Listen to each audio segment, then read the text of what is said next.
Hey there, and welcome to another episode of The Bible. Wait, what? Yes, this is the podcast that unravels the mysteries of the Bible's most perplexing, puzzling, and thought-provoking passages. My name is Rohan, and each session I'm joined by a member of our team at C3 Church Camden, Picton and Thirroul as they quiz me on some of the more complicated, confusing, challenging, and even confronting passages that we read in our weekly Bible reading plan.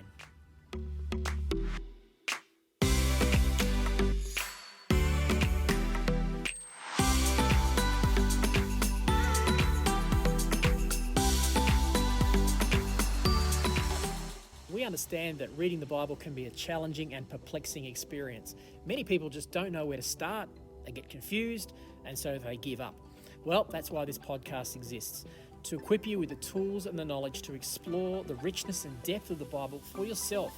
So grab your Bible, take a deep breath, and join us as we explore this week's passages.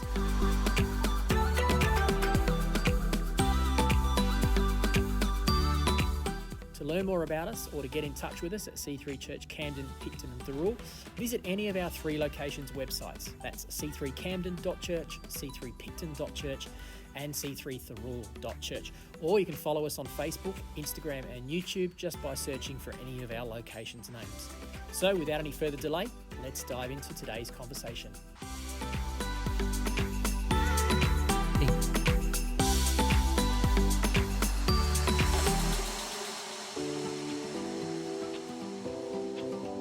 Are you going to say hello or am I going to say hello? Oh, we didn't even talk about that. We didn't talk about We'll both say hello. Hello, everyone. Hi, my name is Amanda Bartley, and of course, we have the one, the only, Pastor Rohan Bell here today on the Bible. Wait. What? Yes, we shared that. You do the what? So much better. All right, let's get stuck into it. I'm a little excited, actually. Excited. About this I'm a little one. nervous, Yeah. actually. I'm nervous and excited. Yeah. I was like, 1 Corinthians, this is easy, no worries. And then I started reading, I was like, oh, yeah, that's right. We've got the curly chapters of 1 Corinthians, This I is, think. I actually said to everyone this morning, I feel sorry for whoever's preaching on this topic. And it's you. It's me, is it? I think I'm doing, I'll focus on 1 Corinthians 8, I'm guessing. That would be my best guess of what I'm focusing on, Right. which I can do 1 Corinthians 8. It's the 7 and 11. 7 and 11 that's more challenging in 1 Corinthians. So we'll see how we go. Yeah. We're doing chapters 7 to 11 today. Yeah, well, the topic and the theme for these chapters overall is balancing, what is it again? Balancing something and Grace something. and law, is it? Something like that? Yeah, something like that. It's the whole legalism. It's the whole thing of grace. Yeah. So at first I just started reading through it and writing down questions, and then I went back and I thought, actually, the whole theme of this is balancing grace and law. Yeah. So 1 Corinthians 8 will deal with that concept specifically, but yes, these chapters deal with how to show grace to one another. Yeah. And so at first I wrote down another question, but then I thought, no, hold on, let's go back because it is on marriage. This chapter 7 is instruction on marriage. So before we go any further, I actually wrote, all my single ladies. Yeah, because I'm like, well, so, and gents, what about all our single people that are listening? And what about, or widowed people, Sure. or, people who have no interest in getting married whatsoever because they are out Because there. they want to be single, yeah. Yeah. So what would you say to those people before we even get stuck into Good anything, question. before they skip over this part? Good question. Should they skip over it, or can they? Are Can they you going to get something anything out of it? I'd hope you get something out of it. All scripture is God-breathed and is useful. Exactly, right. So I think there is definitely stuff we can get out of it. Some scripture is practical, like these chapters. So if nothing else, there are principles behind it that we can apply to our lives, but also it helps us to understand the dynamic of church community, because the beautiful thing about church community is that it's supposed to be diverse. Now, we don't always do a good job of that, whether that's gender diversity or ethnic diversity or socioeconomic diversity, or marriage and single diversity, or adults and children diversity. It's all there. But Paul's vision was that the church would be diverse. And so I think it's good to understand those perspectives that the scriptures teach on things that maybe aren't as relevant to us in terms of our social setting or our stage or age of life, but they can still help us to understand how others others can benefit from it. If we understand what God's saying to others, it'll help them to understand what he's saying to us Yeah, cool. as well. We're getting into some pretty challenging chapters today. Like some of the stuff we're talking about can be quite confronting. Mm-hmm. We got to do things, it's probably worth letting listeners know in advance. I don't know where our conversation will go, Amanda, but we are dealing with marriage and divorce and gender equality. So these are potentially triggering topics because of people's experiences. So maybe just to let you know in advance, listeners, that you don't feel that if something does get a bit triggering, just be aware of that and reach out, seek some help. If you want to listen, you're very welcome to it. But just giving an advance warning, I suppose, aren't we? Yeah. Thanks. That's a really good, nice way to put it. Okay. So, well, let's start reading because I've switched over to the New Living Translation. At first, I think I was reading it in another translation,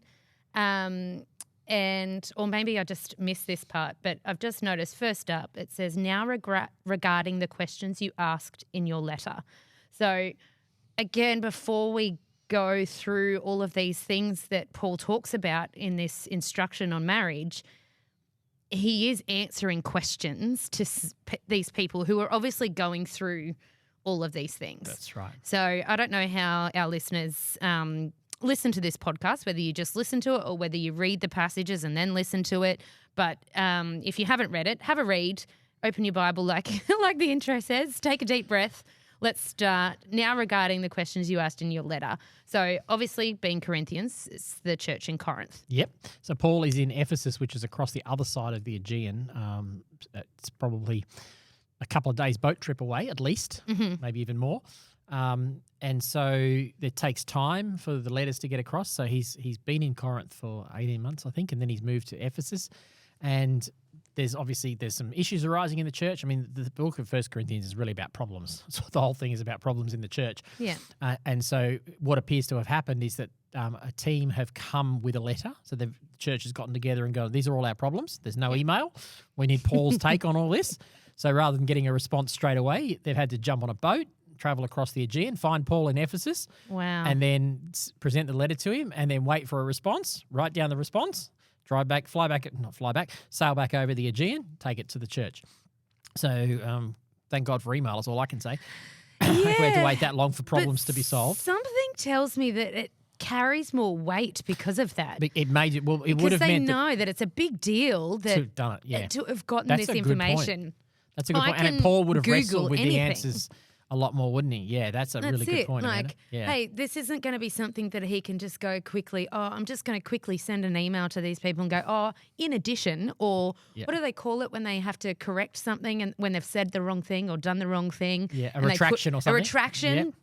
Yep. He can't do any of that. No. This is it. So he has to wrestle with making sure what he says is important. Yeah. Exactly. Good point. And then, of course, the readers, the church, they're not just going to go, whatever. Like, it's a big deal that they've sent one of their people over. He's travelled a long time and a long way. Yeah. What they read, it's like, this is going to be the last bit for a while. Yeah. So right. It's important to them. Yep, it was. It carries more weight than just a normal letter. It was more serious, yeah. And it would appear that one of the other challenges with Paul addressing 1 Corinthians, I like the way N.T. Wright says this. He says, because we don't have the original letter that was written that he's referring to here in verse 1, we don't exactly know what the questions are. What we hear is, the way N.T. Wright says it, it's like listening to one side of a conversation. If Kenny's on the phone at home and you kind of know who he's talking to, but you don't know what they're saying, you're trying to get the gist of what the other person is saying by listening to what Kenny's saying. You know what I mean? And that sometimes that's quite hard to do. And I think that's the way to recognise this with 1 Corinthians. We have to infer the questions by the answers. What's that show? Jeopardy? Yeah, it's like Jeopardy. Exactly like Jeopardy. Yeah, you're inferring the question based on the answer. That's exactly what's going on here in 1 Corinthians. So we can, because it says, we know, okay, there was obviously some question about sexual relations. It says, now regarding the questions you asked in your letter, yes, it is good to abstain from sexual relations. So there must have been some question about that. So we have to infer that from the context that that Paul's response is. Yeah, which brings me to the next thing that I wrote down, which was tell us about the context of this letter, because some of this seems a bit, to me, it just reads all over the place. Yeah. It's like he's answering one person's question and then another person's question, but it's like he's telling it. I don't know. To me, it just seems like he hasn't really made up his mind. So yes, it's good to abstain from sexual relations, but then later on it's like, oh no, you have to give you have to fulfill your husband's and your wife's needs and all that sort of stuff. I don't know. It just feels a little bit like, it feels like he's being a bit wishy-washy. Or no, well maybe not, because Paul doesn't really come across as a wishy-washy kind of guy, right? It's more like he's answering lots of questions. Mm-hmm. And yes, okay, so we have to read this because it's for us, not to us. No. What's the other one? Yeah, you got it right. It's for us, but not to us. Yes. Not to us. Absolutely vital with these New Testament letters. What parts are we, how do we take? Yeah. That's what I really want to, that's my goal for today's chapter and our conversation. What can we get out of this for our lives today? And how can we help those and love those around us? I think that's the best thing. Yeah. Great. I think that's the best way to put it. And that's a really good way to put it, because oftentimes what happens with these kinds of writings, especially this letter and the few of these chapters we're going to read today, is people take them hyper literally and assume that because Paul said it to the Corinthians, it must be relevant to all people throughout all of time. Yet when we take a step back and we think, well, no one communicates like that. You always communicate in a culturally relevant way to a particular group of people. Yes. In the book of Revelation, you get Jesus communicating 7 things to 7 different churches, and they're not all the same. We always tailor our communication appropriately. And so Paul is addressing specific needs that we're trying to infer, or specific questions that we're trying to infer for a church in Corinth. And we need to do the hard work of understanding and trying to work out what would be the background. There are questions that they take for granted because they have the context. And when Paul says stuff, it makes sense to them because they're in a certain context. Yeah. The danger for us comes when we try and take it out of its context and make it say the same thing throughout all of time. Yeah. That's actually what leads to legalism and quite brash, harsh, conservative Christianity, where we actually point the finger at people because they're not doing certain things. Yeah. As opposed to going, no, Paul was talking to a specific people at a specific time. There is an underlying principle that we can infer and apply to our lives, because that's timeless, but that does not mean that these specific instructions are necessarily able to just be carbon copied out and put into any context. Yes. And we see that. We start to talk about divorce. You'll see that come up, that the whole concept of divorce has been weaponized. But if we put it back in its cultural context, the admonition to not divorce, whatever it is that we're going to see, is actually quite the opposite to being harsh. Yeah. It is very much the opposite. It's actually a caring thing, but we don't do the exegesis. We don't study the scripture well and do the background to enable us to accurately divide the word of truth so that it says what it was meant to say and not what we think it's saying. Yeah, cool. Okay. So we will come to that, yeah. Yeah, all right. Well, let's keep going then. So, yes, it is good to abstain from sexual relations. Verse 2, but because there is so much sexual immorality, each man should have his own wife and each woman should have her own husband. I mean, that's pretty obvious. Okay, so really, he's saying abstain from think? sexual relations. The NLT says that when I click on the link, it says, or a celibate life. So what he's basically saying is it's good to stay single. It's a good thing to stay single, but because there's so much sexual immorality out there, in other words, and in Corinth, it was like the Las Vegas. I think we're talking about this with Jeannie on an episode that's coming up in a couple of weeks that I've already recorded. Corinth was like the Las Vegas. I mean, it was the den of sexual and moral iniquity, really. It was a port town, the roughest of the rough. The sailors were all coming through, the pub scene, the club scene. You got to think of it like that, right? Yeah. And so that has infiltrated into the church, that level of sexual immorality that's just rife in society. And Paul is saying, because of all that, you'd be better off getting married. Yeah, okay. That's all he's saying. So he's saying it's good to be celibate, but there's so many temptations That's around. kind of what he's saying. Yep. That you'd be better off being married because then you're like, yep, this is it. Yep. I'm for committed. one man and one woman, and that's all I'm doing. That's what he's saying. I'm a committed looking husband for or wife. Yeah, and that's what he's encouraging people to do here, as opposed to just sleeping around and one night scenes and one night stands and all that kind of stuff. He's trying to advocate for commitment. Yeah. And the other thing I'd say to this is that, the church is the church, or the Western church, or I'm constantly challenged by this. We set marriage up as the ideal. I mean, as pastors, I'm challenged by this. It used to be like, I hear pastors say, it's about time you got married, you single people or whatever. And the problem with that is, if anything, David Bennett is really good on this and his teachers. Paul says marriage is good, but in God's economy, singleness is better. He actually, what I mean is, he elevates singleness above. If anything, he elevates it above marriage. But most people in the church actually we haven't done a good job of handling singleness. Yeah. So we've made marriage the ultimate goal. And you won't really be in God's purposes. We might not say it with our words, but we can say it with our actions and the subtleties of things we say. And it does leave single people, either people who have chosen to remain single or people who haven't been able to find a spouse. It can make them feel like second-rate Christians. And I just think it's worth apologising on behalf of all of us if that's what we've done, because that's not the heart of Paul. It's not the heart of the gospel. Paul would actually say singleness is probably higher in morality than marriage. Marriage is good, singleness is better, is how Paul puts it. Yeah. Well, like you said in another translation, it says it's actually good to be celibate. Yes. It's not, this isn't saying you have to be married. No. It's saying that these people were probably better off. That's exactly, we'll come back to it, because I think that was the question you referred to off air. Yeah. If we're putting this in our context for a second and seeing what we can get out of just these first two verses, for single people, we could say, hey, it's okay to be single. And I'd say it's actually a good thing to be single. Yeah. And if you feel like you are strong enough, am I right to say this? If you feel like you are strong enough to not be tempted by the Las Vegas, yes, yep. Let's call it the Las Vegas metaphor of this world, then yes, it's good to stay single. Yep, that's what he's saying. But could we also say, hey, a bit of advice if you feel like you're not very good with these sorts of temptations? That seems to be what he's saying. Is that what he's saying people don't could get burn out with of it? temptation.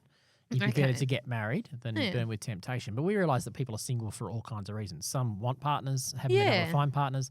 Yeah. Others have chosen celibacy. A family member of mine has chosen to be a single woman for the remainder of her life, and she's very happy. Yeah, and like people that. can be very happy that way. That's the point. Is I think that is the point, that maybe it's that we've made an idol out of marriage. Maybe that's the way to put it. As though marriage is the ultimate goal. Marriage is a beautiful thing, but it's not the same as a relationship with God. So maybe that's the problem. We've idolized marriage, and the end result is it makes other people who aren't married feel like, and that could be single, that could be divorced, that could be people who are fleeing from domestic violence, all these things. It can make people feel second rate, which is the opposite of what Paul's trying to do. Yeah. That's the opposite of what Jesus does. Yeah, cool. Okay, well, let's keep going. Shall we? Mm-hmm. The husband should fulfill his wife's sexual needs, and the wife should fulfill her husband's needs. The wife gives authority over her body to her husband, and the husband gives authority over his body to his wife. Well, I'll keep reading. Do not deprive each other of sexual relations unless you both agree to refrain from sexual intimacy for a limited time so you can give yourselves more completely to prayer. Afterward, you should come together again so that Satan won't be able to tempt you because of your lack of self-control. If I say this as a concession, not as a command, but I wish everyone were single just as I am, yet each person has a special gift from God of one kind or another. I feel like what we just talked about kind of answers that little passage as well in the letter.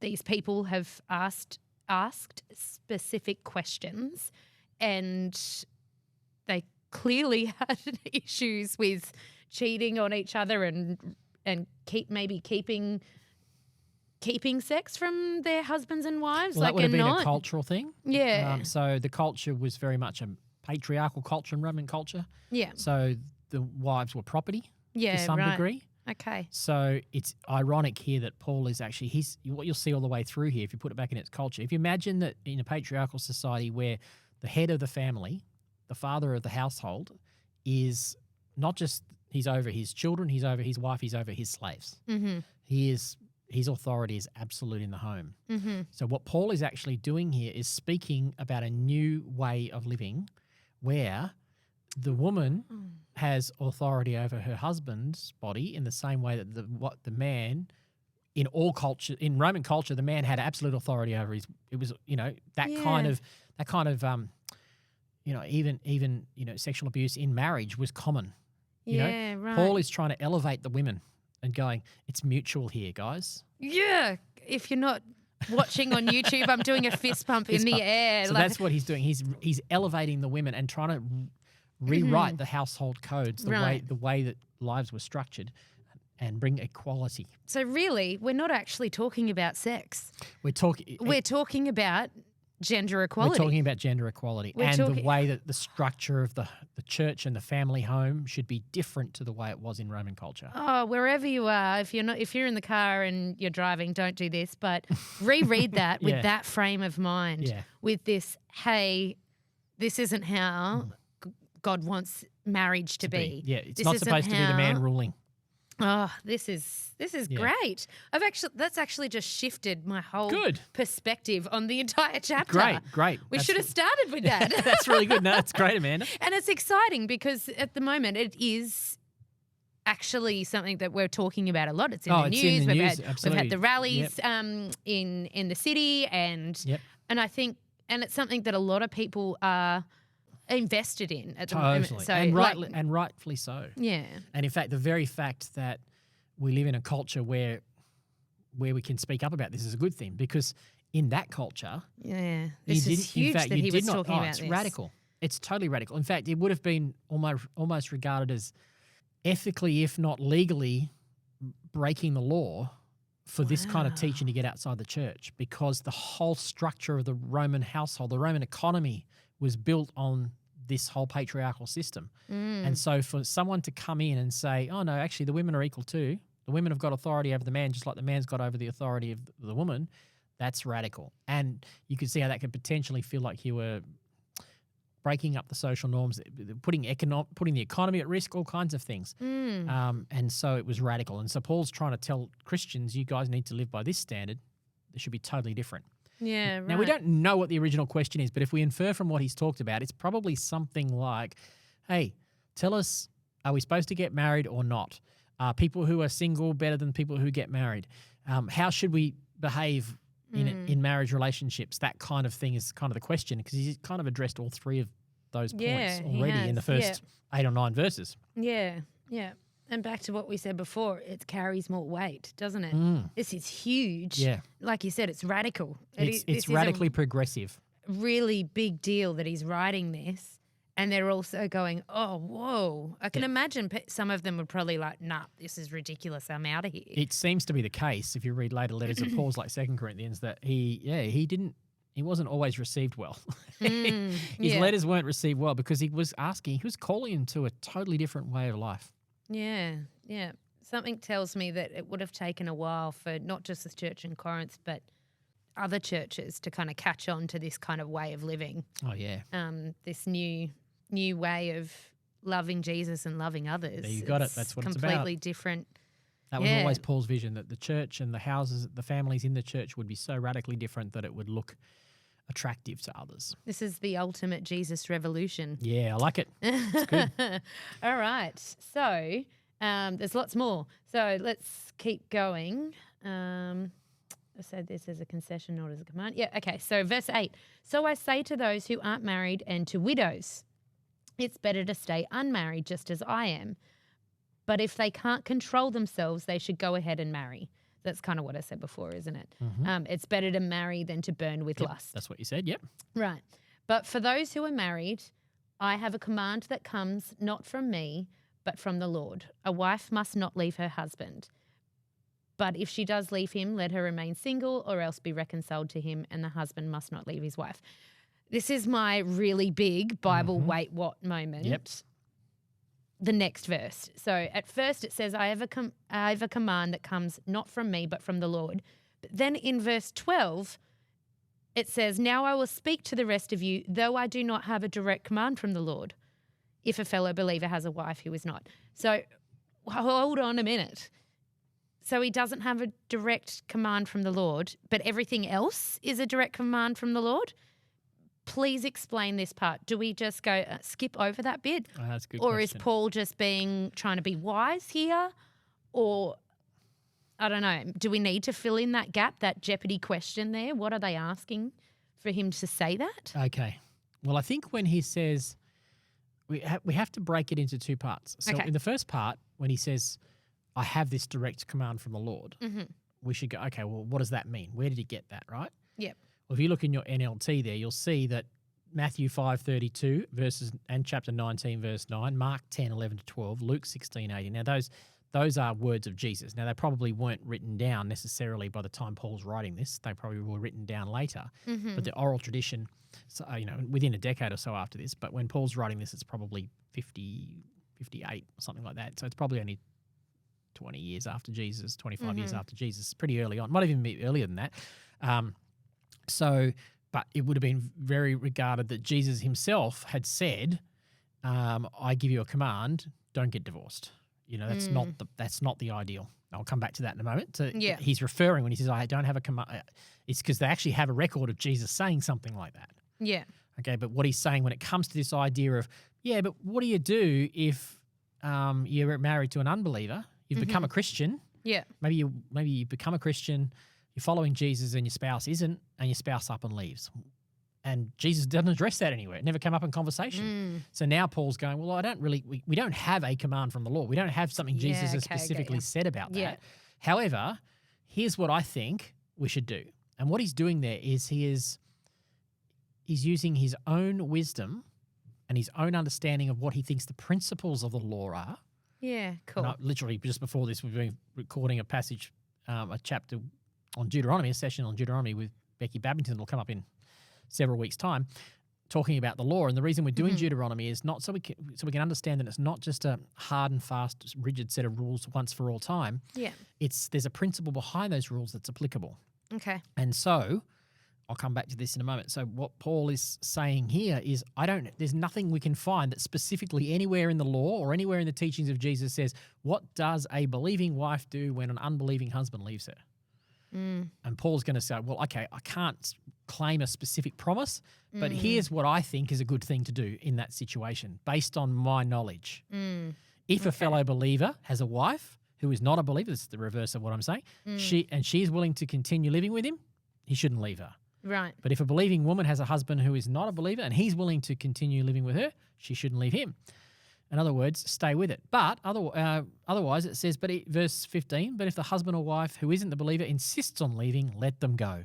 In such cases, a believing husband or wife is no longer bound to each other, for God has called you to live in peace. So what he's done there is he's taken a principle, which is peace, and he's gone, okay, the most overarching principle is peace here. I can't force my unbelieving spouse to stay with me. So I'll let them go. Yeah. But if they're willing to stay with me, then I should stay with them. That's what it seems to be saying at first, right? Yeah. Folks, if that still doesn't confront you and challenge you, there's a problem. Right.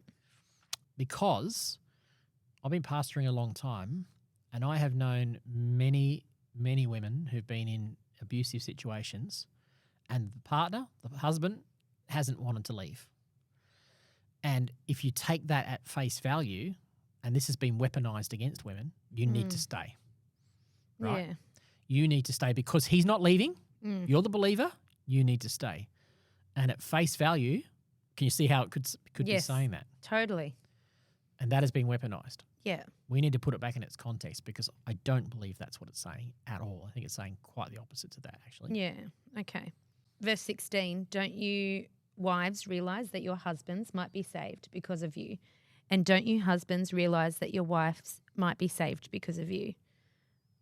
I think I kind of like it how he kind of wraps that part up with, yes, okay, what you're saying is correct, but also let's bring it back to Jesus and his love and look at that person, that other half of you, and stop seeing the fact that they're not saved or they believe differently to you, and see them as a child of God. Yeah. And for the longest time, my ex-husband, I prayed that over him, that a believing wife would bring an unbelieving husband to the Lord. And even though we're no longer married, I still pray for his salvation all the time. And I think that comes from a place of love and respect for another child of God. Yes, that's right. And that's why I think that's where Paul's going, Amanda. He's not advocating for a one-size-fits-all how do I put it? We can't use this rule in situations that are untenable, where there are situations where there are domestic violence. But not every time you have a believer and an unbeliever or in a relationship, it's not always domestic violence. These would be situations where, he's calling on the believing person to say, hey, if you can find the grace within you to stay in that marriage and love unconditionally, you could win that person. Yeah. And I have known, it's normally the women. This is why the violence against women is an issue. There are definitely issues where I've known of men who've been in abusive situations, no question about it. So if you're out there and you've been in an abusive marriage, men, you can still apply this to your life. But I have known, I have known women and men, but I'm just thinking of women particularly at the moment, who have, by the grace of God, chosen and been enabled to stay in situations where everything inside me would scream, get out of there. But they have felt a grace to stay. God has given them that, and they have a word from God, and they are graced to stay in a situation. And hopefully, and I have known women over the years who have been able to win back their husbands, win their husbands to Christ because of that. What I would say it's incredible. It does happen, but not all the time. What I would say is that if you don't have the grace for that, then you don't have to stay. Yeah. Because when it comes to mistreatment or abuse or just irreconcilable differences, where you just cannot see a way forward, and if in all your heart you have tried and believe in all your conscience that this isn't working, it's irreconcilable differences, I would say in that situation, that's not what these words are speaking to. Yeah. And Jesus, just to go back a little bit, where it's this command from the Lord about staying together, that reference to Jesus teaching it in Matthew 19. Jesus, I think it's Matthew 19. Yeah, it is. Jesus is specifically addressing an issue about divorce there. The teachers come to him and say, in the law, Moses commanded that we could give our wives a certificate of divorce and send her away. What do you say?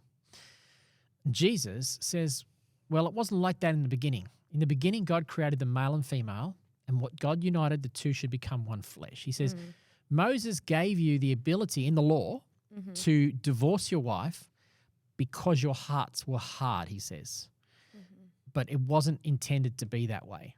What they had done is they had taken it to mean that a man can divorce his wife whenever he wants. And there's actually writings in the Jewish rabbis that basically gave permission. Some of the Jewish rabbis said a man could divorce his wife because she burnt the dinner.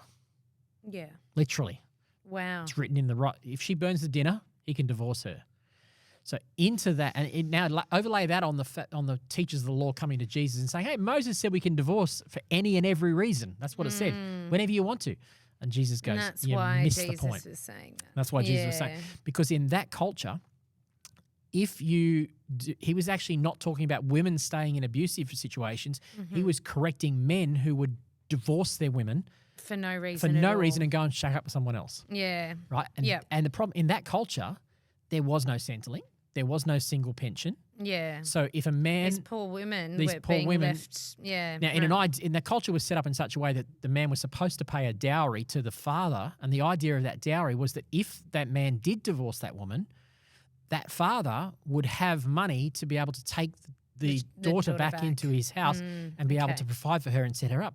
However, men being men, humans being humans, most often what happened in that culture was the men just spent the dowry. Oh, no. So when the woman came back, that women would, if they were divorced, they were destitute. Wow. Okay, so and they didn't have the ability we have today for women to earn their own income as easily and all that sort of stuff. Maybe some of the elites could generate it, but most women didn't have the social status, anything like what we have today, let alone it's not perfect today either. So when you put it back in that context, Jesus saying don't leave or don't divorce is actually telling the men you have a responsibility to treat these wives of yours with dignity and respect, not turf them out on the street. See how that turns the whole thing on its head now? Yeah. And yet we have made it about, the woman shouldn't leave. That's Yeah. not what Jesus is referring to here. Yeah. There are situations where the best thing is for a man or a woman who's in an abusive situation. Usually in my experience, women are in emotionally and physically abusive situations. Usually in my experience, men tend to be in emotionally abusive situations. Yeah, okay. Where there's not too many cases where, there are the odd one where women are physically abusive towards their spouse or their male partner, but oftentimes there's deep levels of emotional control. And I don't think any of this precludes that, because at the very end, to finish this off, Paul says, for God has called you to live in peace. Yeah. That's the overarching value here. You're not staying, if you don't feel a grace to stay and you're not deeply empowered to stay, then it's okay to leave. You're not a failure. You're not a failure. God can redeem the situation. He may give you a grace to stay. He may give you a grace to move on when you're happily married in a second marriage and God is blessing you. So wouldn't for a moment think that there would be Christians who would say that was wrong, but not for a moment do I think that's the problem here. Yeah, okay. That Paul's addressing. I hope I kind of gave a bit of clarity. No, it's a sensitive subject. It is a sensitive subject, and I just want to interject a reminder to anyone that's listening that this is affecting you in a negative way, and you feel like you want to talk to someone, please jump on our website and click that contact us button or click a prayer request. Yeah. And one of our pastoral care people or pastors will get in touch with you and pray with you. You are not alone wherever you are. That was a bit of a heavy section. So, just know that you are loved. Yes. Wherever you are. Absolutely. And for people that are listening along that are like, wow, this is heavy, but it's not affecting them like that, I hope that you're getting something out of this, because people and Christians can be judgy and no, really? people in general noticed. are judgmental. and I think this is a really good thing for, like you were right at the start, for singles, for married people, for widowed people, for anyone in any walk of life, to take this and go, let's love the people around us. Yep. Let's be bringers of peace. Great. And love and to carry God's grace with us. Amen. Because this isn't, this could be taken the wrong way. And has been. And has been. And scholars will argue over this sort of stuff. And there'll be people who genuinely, faithfully believe that what I've just said is wrong. And I want to give them the grace to go, I don't agree with you, but that's fine. I mean, it is challenging. This passage, 1 Corinthians 11 we'll get to, about women covering their heads and not covering their heads. 1 Timothy 2, these passages are some of the most challenging passages in the scriptures because of the gender equality issue. But if you do your research, I feel that this is the best and most accurate reading of the scriptures and what I believe the nature of God as revealed in Jesus to be. Good. Okay, should we keep going? Mm-hmm. There's still so much more.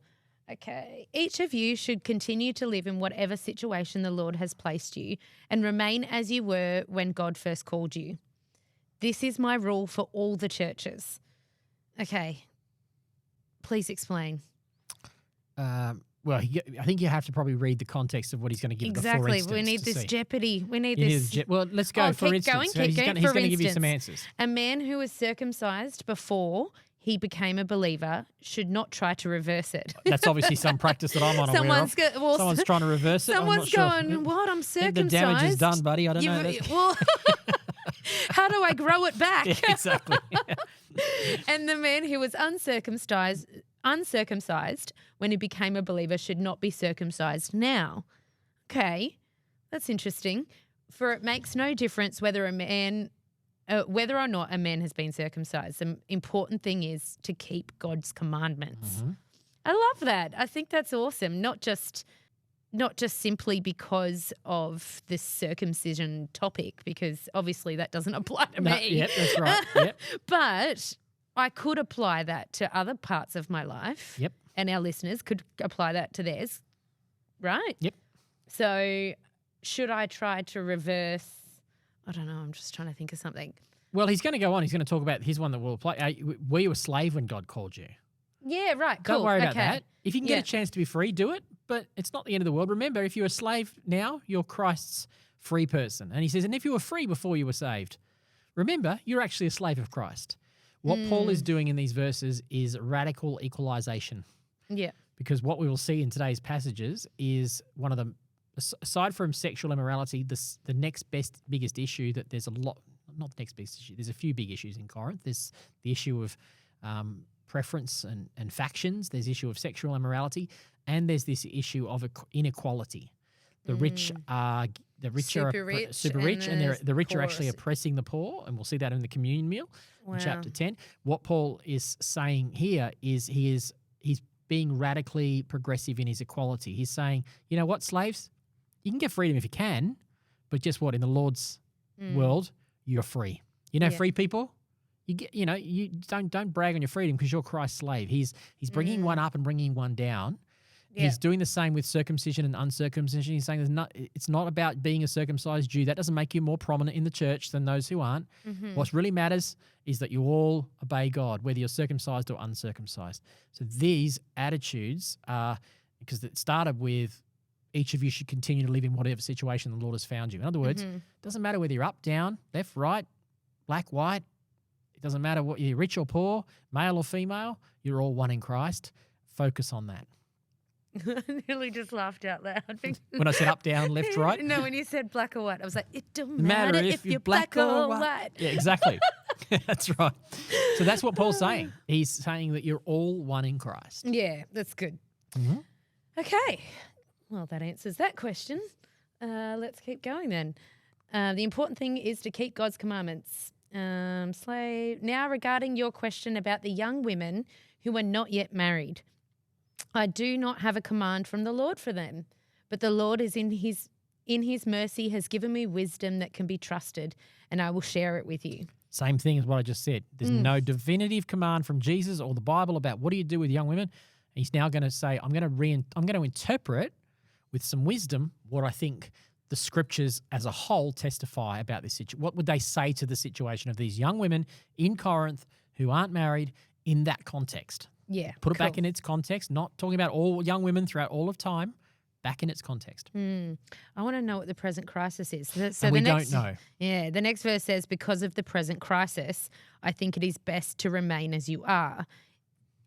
If you have a wife, do not seek to end the marriage. If you do not have a wife, do not seek to get married. But if you do get married, it is not a sin. And if a young woman gets married, it is not a sin. However, those who get married at this time will have troubles, and I am trying to spare those problems. I would love to know what this present crisis is. Because, scholars are divided whether it's talking about some kind of persecution, although, from memory, off the top of my head, Corinth wasn't suffering persecution. Because of where it is. It's down right in the south of Greece. It's in the region of Achaia, and I am pretty sure that in the book of Acts we read that the governor Gallio, he actually issued a decree that the Jews came to him and said, we want these Christians ostracized. They're using our Jewish freedoms to live a different life to us. And Gallio didn't care. He said, no, I'm not making a difference. So that gave the Christians in this part of the world the same freedom to worship their God as the Jews had. And so persecution wasn't a big thing. So that's probably not the crisis. No. But it's obviously got something to do with young women who aren't married. Yep. Maybe, I remember years ago someone saying, it could just be that Paul just meant that he thought the return of Christ was coming soon. It doesn't fit the context. It specifically says some kind of crisis. So in my little footnote thing on here, I've just got the Bible Gateway open so I can switch between translations easily. and it's nice and big in front of me. Sure. Anyway, it's got like one of those little footnote little things next to the word crisis. Yep. And it says, or the pressures of life. Okay, so that's just leading to just general pressures of life. Yeah, okay. The problem with that is that, yeah, okay. I guess you could say, well, that about anybody. The pressure, life is hard. Sometimes it's easier to stay single. Maybe that's what he's saying. Yeah, I wonder what other versions say there. Yep. So, and this one says, NIV says, because of the present crisis as well. Yeah, that's what I thought I'd learned for. Yep. So I've just asked ChatGPT to give me the potential what scholars say. So I'm not just getting ChatGPT, I'm getting what scholars suggest of the present crisis and what it refers to here. And it says things like, exactly what I thought. It's very unended. They're just guessing really because we've only got one side of the letter. But it says things like it could be related to economic downturn. So there could be some challenges. Could have been related to some sense of pending spiritual persecution that was coming. So, Paul's saying the persecution's coming on the Christians. You might not want that. It could be just related to the fact that marriage has its own challenges. It's not the be-all and end-all. It's got its own challenges to be married. And you can't obviously, it just says that, you can't obviously give yourself fully to the Lord if you're concerned about the affairs of your spouse and your home. Whereas a young woman who remains a virgin and is committed and devoted and wants to be single, they can commit themselves to more fully to building the kingdom of God in the church. So all of those things are possible. It says here at the end, to look at this concept and look at it in a contemporary model, here's some suggestions. It says it could be things like you're in a time of economic downturn, you're in a time of societal unrest, or you're facing some personal trials. That advice might resonate with believers facing significant decisions under pressure or stress. It should be interpreted as a call to consider carefully how life choices will impact one's ability to live out their faith under such circumstances. So it's not about being comfortable. Yeah. I'm not going to get married because I don't want to be tied down, so I can just go and live however I want. That's definitely not what Paul's saying. Yeah, right. But if it's I'm not going to get married because I want to just be more free, to be more flexible with my time to serve the Lord, that's the kind of thing he's saying. Okay. It's not an excuse to live however we want or to somehow give up on the hardships and things. It's still going to be hard. He's just saying if your motive is to serve the Lord, it's okay to stay single. Yeah, cool. I think this is a good example of how we could weaponize it, but I think we just need to leave it a little bit loosely because we don't have the context of the current crisis. Okay. But let me say this, dear brothers and sisters, the time that remains is very short. So from now on, those with wives should not focus only on their marriage. So this is where he gets where they get the bit about, Jesus could be coming back soon. The time is short. Yes. Yeah. This is when we're looking a little bit before and a little bit after that gives passage. You some context. Yep. Those who weep or who rejoice or who buy things should not be absorbed by their weeping or their joy or their possessions. Those who use the things of the world should not become attached to them, for this world as we know it will soon pass away. I think this is something that we can definitely apply to us. If anything, more so, like this possessions. This is materialism, isn't it? Materialism. I find myself a little bit addicted to my phone randomly. I have to make sure that I purposely put it down. And purposely open a paper Bible sometimes because I know you'll end up doing something else with your phone. This thing is a distraction for me. Sure. I work on this. My life is in this thing. So I have to be very careful that I don't idolize it. I'm using it because it's right in front of me, using it as an example. But I mean, this could be anything, really, couldn't it? That's the point. It's whatever is becoming more important to us than our relationship with the Lord or our work for the Lord has become that idol that we are to put down. Yeah, because I could certainly weep if something happened. If I smashed my phone, I'd probably weep. Totally. Exactly. And when I have to admit, it doesn't look like you got a screensaver or a screen protector on there either. No, Amanda. I've got a screen protector, but I've just taken my phone cover off because it was. I couldn't see the screen protector on there. And I've been kind of hinting at my family for a new phone cover for Mother's Day. Right. Okay, so you leave it like that, they'll think of it. Okay, I'm like, gotcha. I really, really need this, guys. Anyway, let's not talk about possessions anymore. But I have to admit, I was just about to say, I have to admit, I did rejoice when I got this. It was purple and it's big and I can see the writing on it because it's big. But I have to really... Me personally, we have to work at making sure that our happiness isn't coming from our stuff. Yeah, yeah. And even when it comes to praying for things, I struggle with this whole weeping and joy for possessions, because it's like, okay, can I pray for stuff that I'm not going to be able to take to heaven? Can I ask God for that and feel like I really need it? Gotcha. Does that make sense? It does. So I struggle with that a little bit. So let's weave in the principles Paul's talking about here is putting Jesus first. Yes. Prioritizing him and his kingdom. So if you can in your heart say, my priority first and foremost is to him and his kingdom. And the way to do that is, one, things like tithing. So you consistently putting him, it's a way to kind of force ourselves to put him first. Mm-hmm. It's through things like asking yourself, well, how would I cope if I didn't have those things? Then you can use them without them using you. Yeah, that's good. That's good. Yeah, cool. Okay. I think that's pretty good. Let's move on. I want you to be free from the concerns of this life.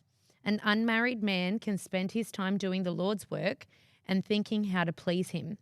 But a married man has to think about his earthly responsibilities and how to please his wife. He's juggling a little bit, isn't he?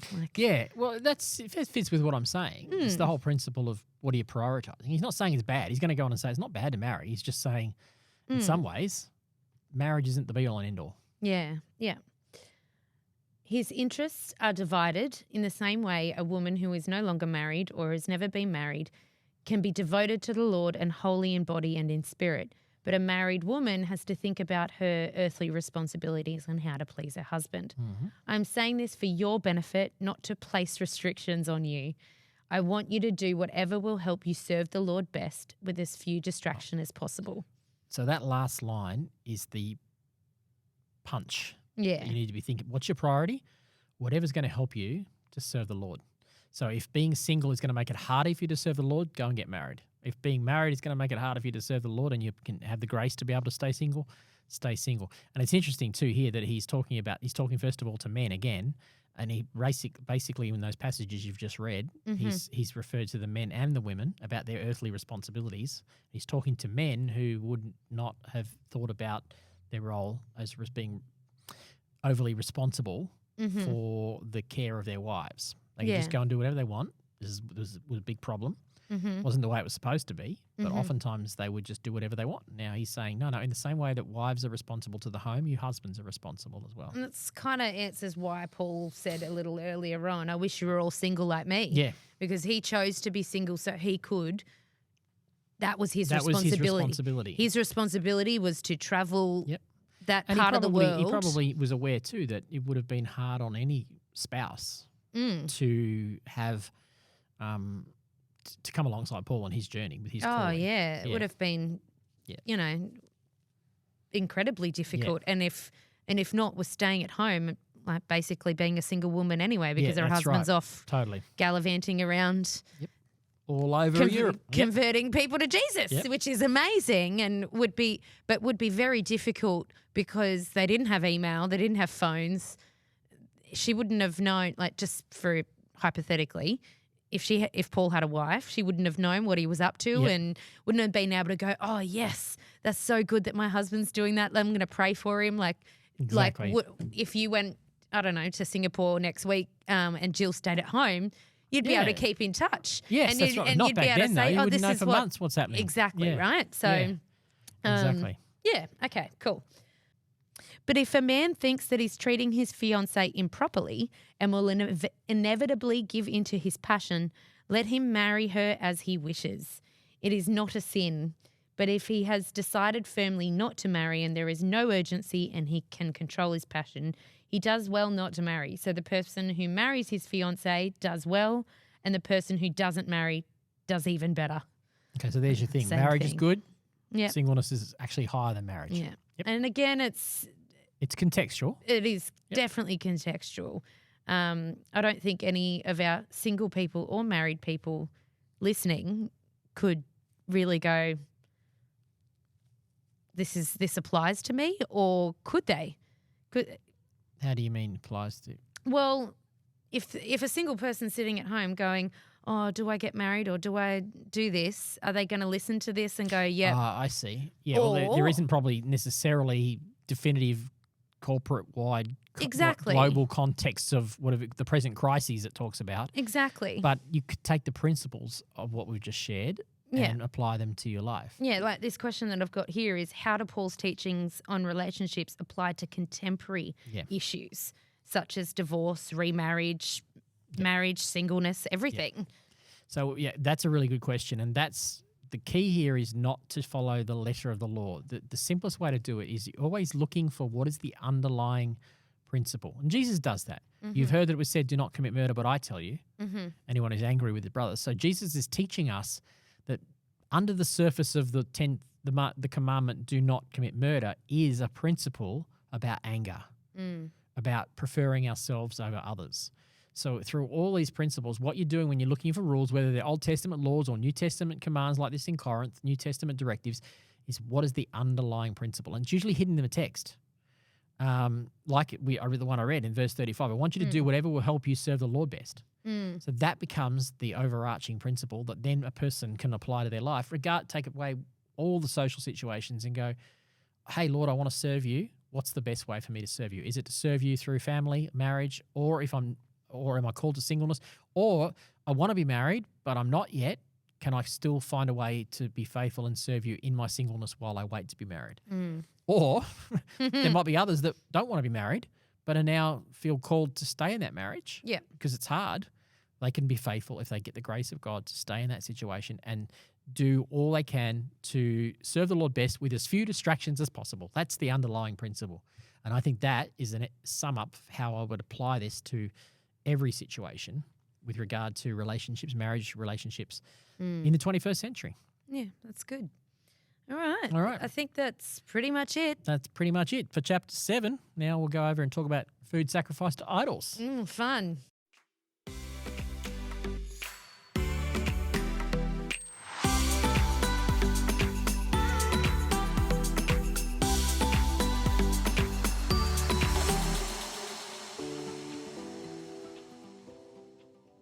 Okay, chapter 8.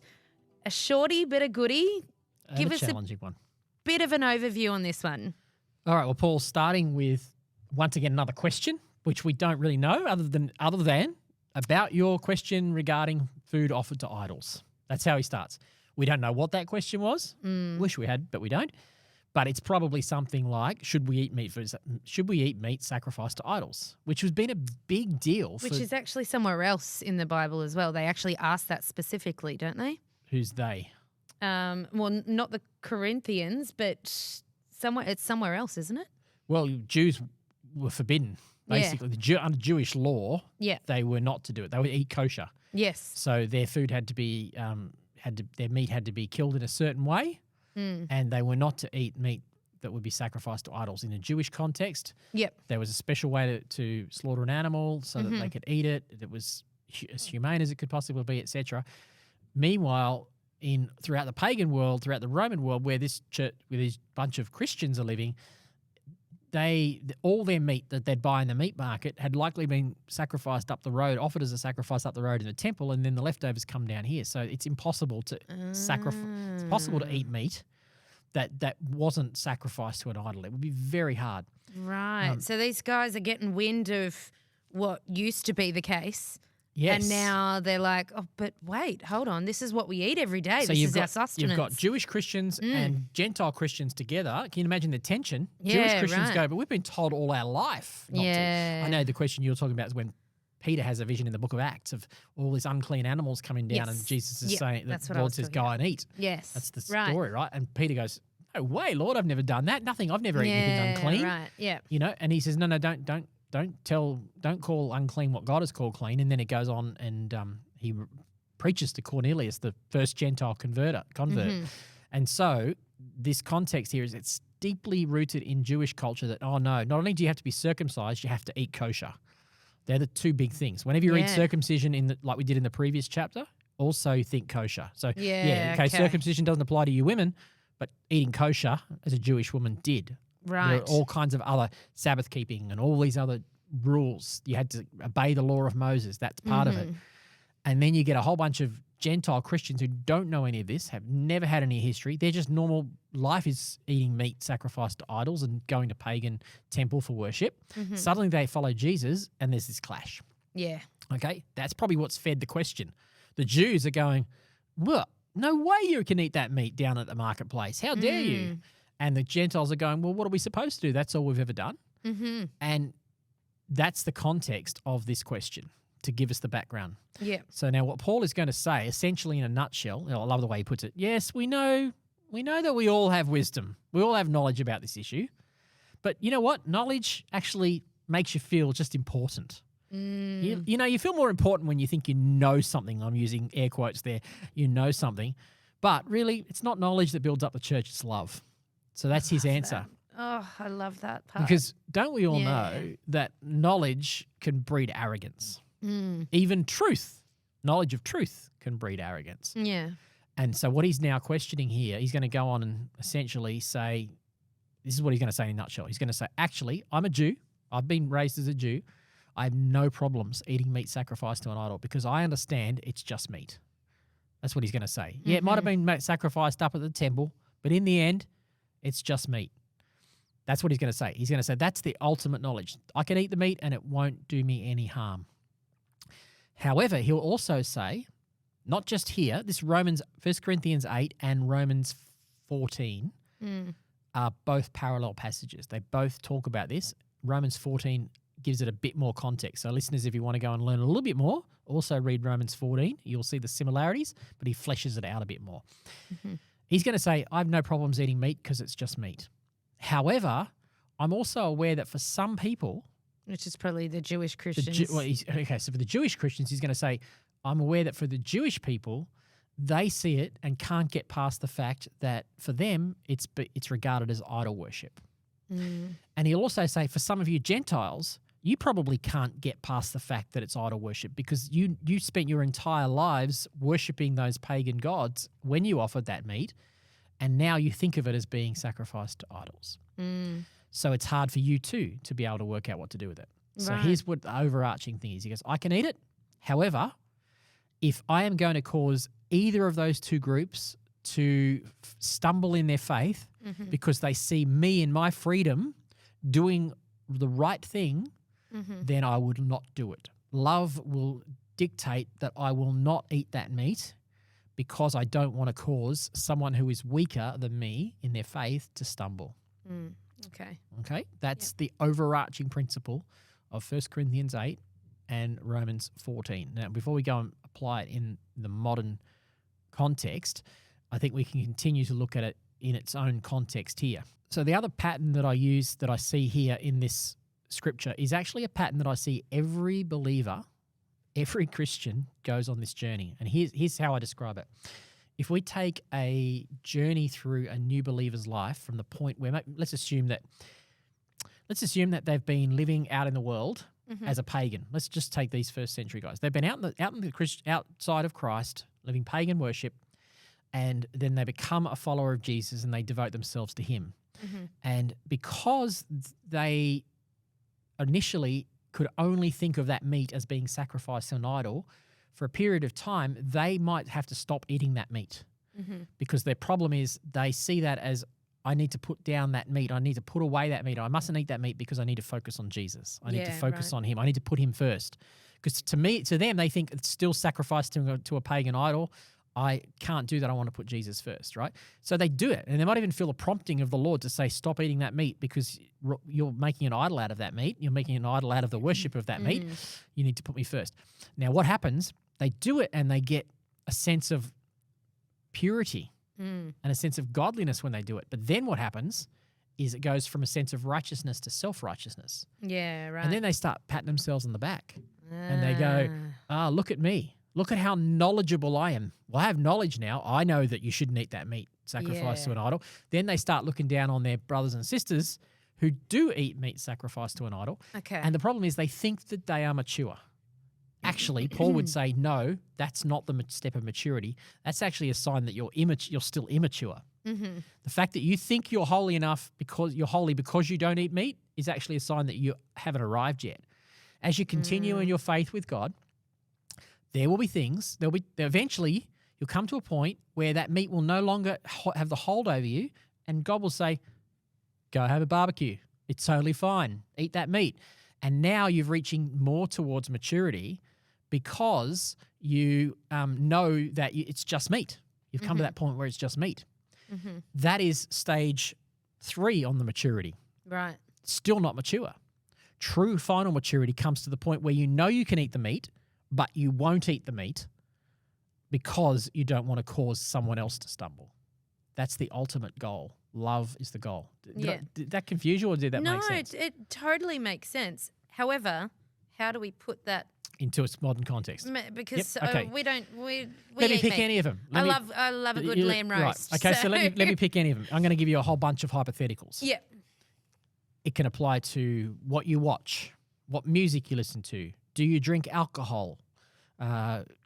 Should you be vegan? Take your pick of any societal thing that's out there, right? Okay. You will see everyone go on this pattern.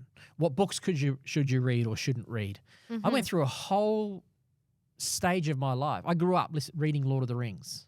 Mm-hmm. Loved it. I went through a whole stage of my Christian life where I could not and should not read. I read Lord of the Rings. I was a Dungeons and Dragons fan. And I went through a stage where it was my idol as a teenage boy. I loved it. I had to put it away. I threw away hundreds and hundreds of dollars worth of Dungeons and Dragons stuff. I threw away my Lord of the Rings books, the whole thing, because for me it was an idol, and I became a Christian, and I couldn't get past all the demons and all the orcs and all that kind of, and to me it was triggering, and I had to lay it down for all those reasons, right? Then I came to a point when I matured. I thought, oh, how mature I am, but I wasn't mature. I was actually still immature. Then I came to a point where I can pick up Lord of the Rings again, and I love it. I'm quoting it all the time, because I now see it doesn't have the hold over me that it once had. 25, 30 years ago, if I was reading Lord of the Rings as a young Christian, it would have destroyed me. Now I can read Lord of the Rings as fiction, but I can also apply it in sermons and things because I've gone full circle. Yeah.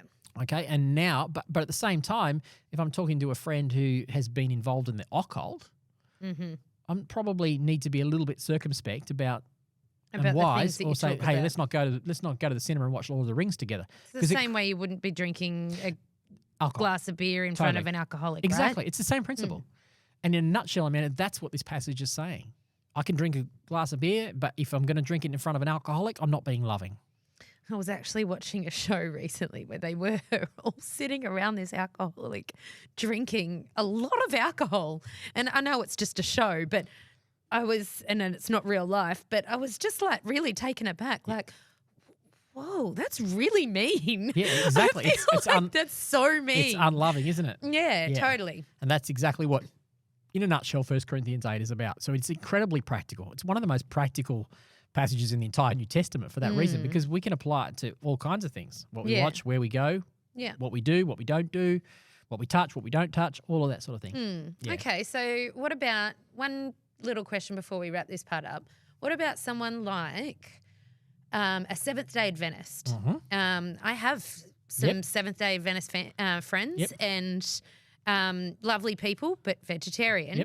What do you think about, but also been vegetarian their whole lives, no interest in eating meat? What do you think about me eating a nice juicy hamburger next to them? I would think it would depend upon them. Yeah. Okay, so if you reach this final stage of maturity I'm talking about, your maturity is how will what I do, because Paul will say it, something like, I will not let my freedom, it says the final verse of chapter 8, it says, so if what I eat causes another believer to sin, I will never eat meat again as long as I live, for I don't want to cause another believer to stumble. That's the beautiful summary of this chapter. So I would say, hey, if your Seventh-day Adventist friend appreciates you enough to know, hey, you have a different belief to me, and I'm comfortable with that, then go ahead and eat. Yeah. But if your Seventh-day Adventist friend is going to take offense, or it's going to affect their faith, or it's going to potentially put some kind of rift in your relationship with them, then have a halloumi burger. Yeah. That's what I would say in that situation. Because even though eating meat isn't actually a sin, and it's not going to, even if they smelt my juicy hamburger and went, oh, I want to eat it, to them it's a sin. Yes. And if to it's them a sin, it's actually going to cause a crisis of faith. yes, and that means you're sinning. And If I'm you sinning. willfully go, Yeah. look, I'm going to show you how free I am. That's good. That's self-righteousness. Yeah, that's good. willfully sinning. Well, I wouldn't be eating the juicy hamburger. I know, I would but just I'm be using choosing that off the menu. And it is completely hypothetical. Yeah, but it's exactly the point, is that we might think we aren't sinning because we have freedom. Yeah. But if we are willfully showing off our freedom and it's causing someone around us who has a different perspective to question their faith, or I would argue even put a rift between us, I would go, is it really worth it? I can eat my burger when I get home. I want to just do something that actually builds a relationship. Peace, that previous chapter we talked about, I'd say that same principle. Good. That's Let good. peace be the goal. For the record, that particular person makes a mean vegetarian pasta. There you go. So, That's right. I can enjoy a good vegetarian meal myself. all right, should we move to Yeah, let's move to number chapter 9. 9?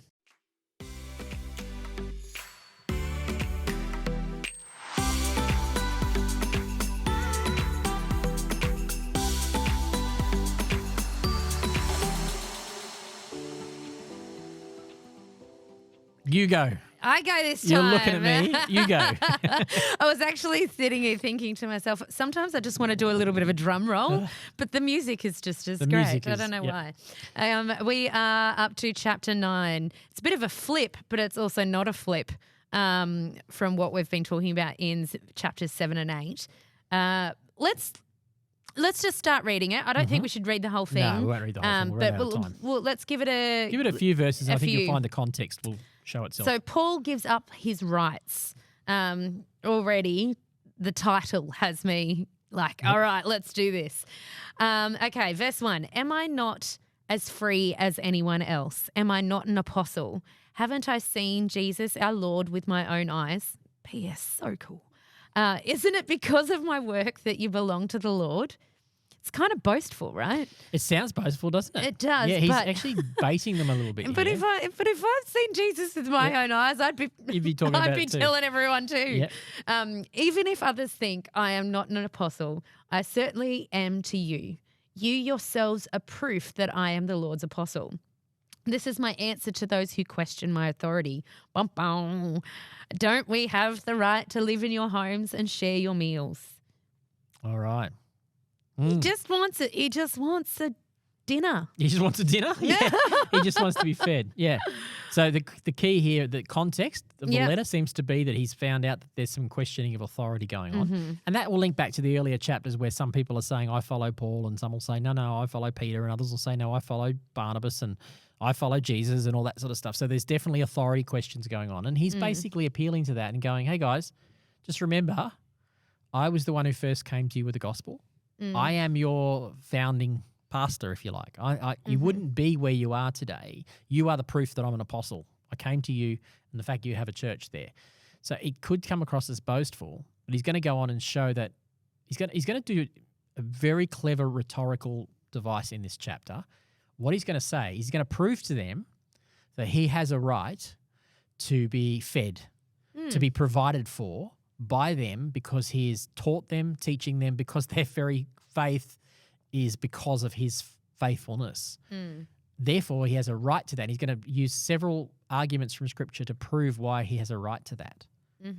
But then he's going to turn it on its head, and he's going to use the same answer that he gave at the end of the last chapter, where he said, but you know what? If my freedom causes, I have a right to eat this meat, and he's going to say in chapter 9, I have a right to be fed by you, but if my freedom is going to cause you guys to stumble because you have to pay for me, I won't chase it.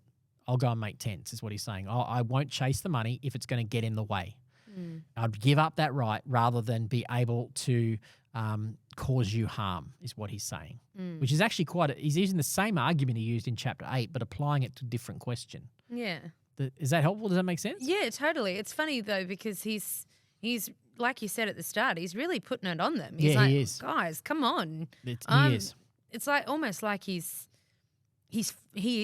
fighting for his rights, but then he gives them up. He gives them up. And I think that's the rhetorical device he's using. On one hand, he's trying to show them the stupidity of the fact that, look, even common sense, he says in the temple, we haven't read this yet, but he says in the temple, even the priests get to eat the meat that's sacrificed in the Jewish temple. He said when you work on a farm, even the farmer gets to eat some of the produce. Yeah. And then he uses a fantastic analogy from the Mosaic law. It says the law says don't muzzle an ox when it's treading out the grain. You can imagine how they would put a muzzle on it because an ox is just going to chew up the grain. And they go, no, that's a waste. You know, we need and we're going to use the ox. We're going to abuse the ox for our purposes so we get more grain. And Moses' law says, no, let the ox eat on the way, right? And then he says, do you think God was really only talking about oxen? Wasn't he actually talking to us too? And so what Paul is actually very cleverly doing is says when you're not paying your tithes, when you're not providing for the church, when you're not providing for the ministers of the church, you're actually muzzling the ox, is what he's saying. Wow. They're working for you and you're not feeding them. Wow. And Paul he's pretty strong on that. Yeah. Right? He's basically saying the ministers, and you and I, we're both paid staff members, right? Yeah. We wouldn't have to be able to work in the church if it wasn't for the gifts and the wage that the people in our church provide, right? And Paul will say that's how it should be. That's the ideal. And in our context, in all our locations, we're understaffed. There's not enough funds coming into our church. There's nowhere near a tithe of funds coming into our church. Like a tithe of what's out there is coming in. Most people, a large portion of people probably should be donating more than they are. So we are being muzzled. I mean, as pastors, I'm going to take Paul here. I don't like talking about this stuff, but hey, Paul's talking to the church about it. So I would say the same thing. I would go, church, don't muzzle the oxen while we're working, treading out the grain. We're supposed to be feeding you. Yeah. But Paul will say, hey, I have a right to be fed as I feed you. But he'll also say, but in the end, if we don't get fed, our heart is still for you. Yeah. And Paul would say, I will do whatever I can to feed you. Yeah. And I know you well enough. I know our staff at all our locations well enough, those that are paid and those that are unpaid. We know if we had staff who've gone off staff because the church couldn't afford it as well. They're still showing up. They're still showing up. And we would still show up. I'd still come and clean the toilets and do it. And do what I can do. All Obviously, the while, I would that's still your heart, but all the while knowing you still have to have a roof over your head, you still have to feed your family. So that would mean that you would have to go and get other work. Yeah. And that's what Paul's saying. I'll go and make tents if I have to. But I've heard you say pretty much the same thing. I would do that. When looking at budgets and things like that, I've heard you and Pastor Jill say, we will give up these amount of hours. We will do that. But we still have to you would have to be able to survive. It's the world we live in. Yeah, I'd love to be able to get to the point where I didn't have to do that. But we're not at that point. But I'd love to be able to go, I can just, I'm safe. I'm secure. I have paid my mortgage off. I don't need to worry about it. I can just work for nothing. I've got enough money. But we're not at that point. So Paul is saying exactly that. He would give up his rights for the sake of others. So the motive needs to be, I don't want to, as we as leaders, we can't treat the church like oxen. No. We can't use the church for our food. That's right. Yeah. And the flip side is true that the people in the congregation, Paul would say, can't use the leaders as oxen and just keep getting fed by them without feeding them. That's why I love the oxen analogy because it good, makes isn't perfect it? sense. It is actually good. Because in both cases, oxen are workhorse. They're work animals. Yeah, right. And he's saying it's okay to work, but whatever you do, look after that work animal. And he's saying it should work both ways. So in today's culture, to be honest, there's the other side at times. There's the excesses of the church financial abuse or pastors taking exorbitant wages. Well, I've actually written that question down. How could this chapter be taken the wrong way and abused by by ministers? By ministers and church staff and all that sort of thing. Like you could read that and go, there you go. I am going to take that. It is your, and actually,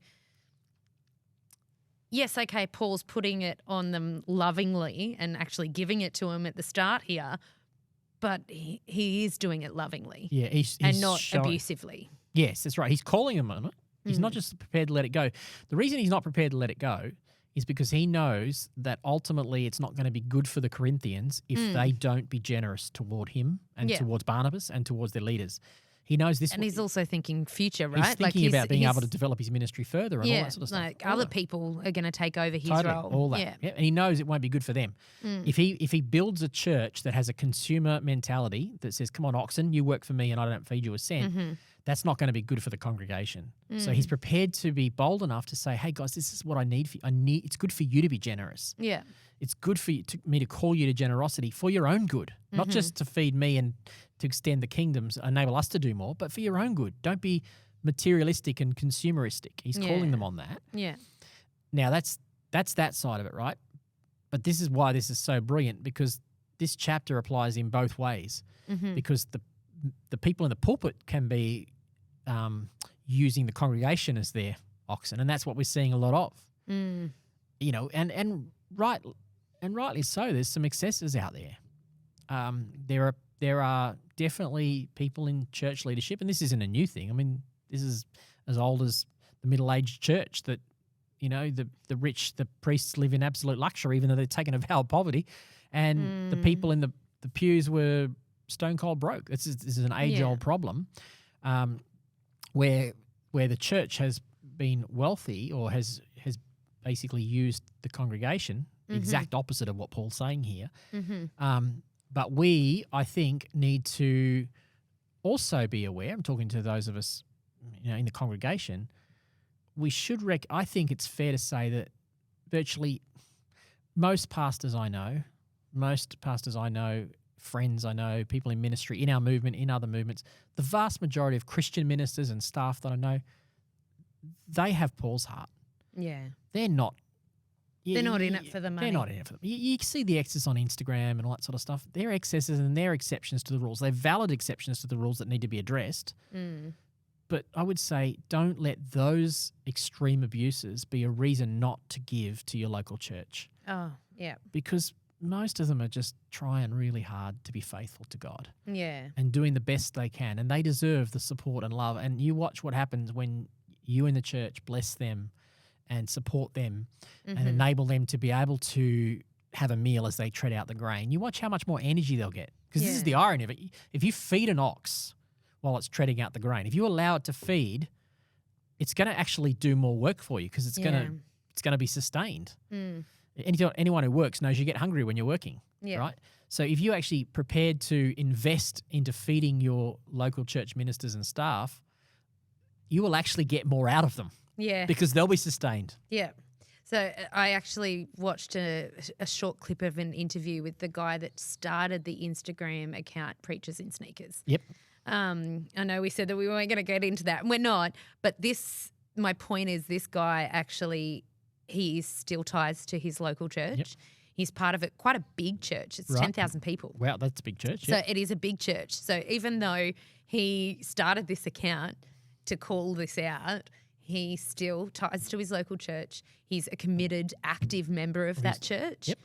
I actually don't remember what church it is, but I just thought that was really cool. He wasn't doing. So he's not on a vendetta. That means that somehow he wasn't bitter about it. Okay, that's the problem. Is sometimes and that's what was happening here in Corinth. They're going, "Who the heck's Paul?" I'm questioning his authority. Who the heck's that guy with the $700 sneakers? Exactly. Who does he think he is? I'm not going to give money to any of those people there now, you right? Go. There's the point. I'm not going to give money to any of those people because now what you've done is you let yourself off the hook because of one or a minority of people who are abusing it. Yeah. And I think that's why what you're saying is spot on. Yeah, exactly. This guy, he's got it right. Yeah. He did it out of as a little joke, and it's exploded. Yeah. He's now on this really cool documentary, which I'm really keen to watch. I'll find it later and show you. But he still believes in this passage, the local church, in the local supporting church, the local and minister, supporting the local his minister.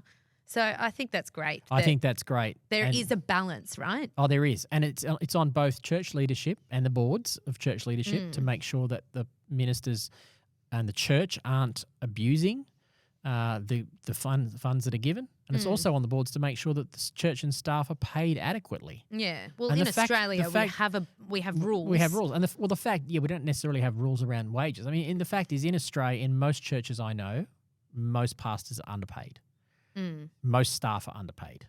I don't know of any church where a person working, I can't think of a single church that I'm aware of, we have some idea of the wage on, where any person working in the staff could not be paid significantly more money for the similar job out in the workforce outside of the church. Oh, yeah.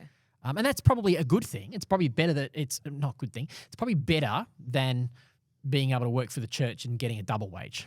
Yeah. Right?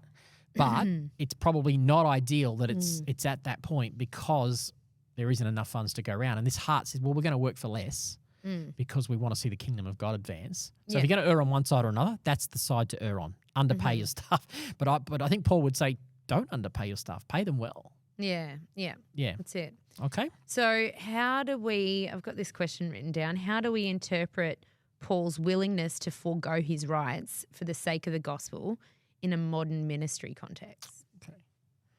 I think what we just talked about, Amanda, that as staff and people working in ministry and unpaid staff, unpaid volunteers. And heroing them. Gosh. Absolutely. Can we insert an applause thing and just take a moment Come to on. hero all amazing our volunteers? We Absolutely. love you. And yeah, exactly, Absolutely. right? Like, you're incredible people and we love you. Absolutely. And that's another form of giving and generosity. And you're giving and contributing to the life of the church when you do that. Yeah. So once again, the attitude, whether you're a paid staff member or not, should be the same. We do this for the kingdom of God. Yeah. All staffing does in a church is it enables a church to be able to allocate resources to more volunteer management, more support for volunteers predominantly. Yeah. In a church, the staff in the church should be supporting the ministry of the church, not doing the ministry of the church. Yeah. Yeah. Equipping the saints for the work of the ministry. We should be supporting the church to do ministry and volunteer work, not the church sits there and waits for the paid staff to do it. All the volunteer staff, we have quite a few across our locations of people who I would consider staff, unpaid staff. The level of commitment they give is at a staffing level. Level of responsibility they carry is at a staffing level, and whether that's pastors or other volunteers, that's at a staffing level, but they're not drawing a wage at all. But how much better would it be if they could draw a wage and could contribute even more of their time and didn't have to chase the funds elsewhere to survive? That's the goal. Yeah, yeah. I've just thought of Colossians 3:23. Whatever you do, work at it with all your heart as working for the Lord, not for human masters. Yep. Well, this is how Paul sums up that. in 1 Corinthians 9, verse 23. I think this is the sum up of the motive behind it. He says, I do everything to spread the gospel news and share its blessings. Yeah. I want to do everything I can to win some to Christ, however that looks. That's his goal. And he's obviously saying, hey, the more you can fund me to do that ministry, the more I'll be able to do it. But I don't want to abuse you or use you.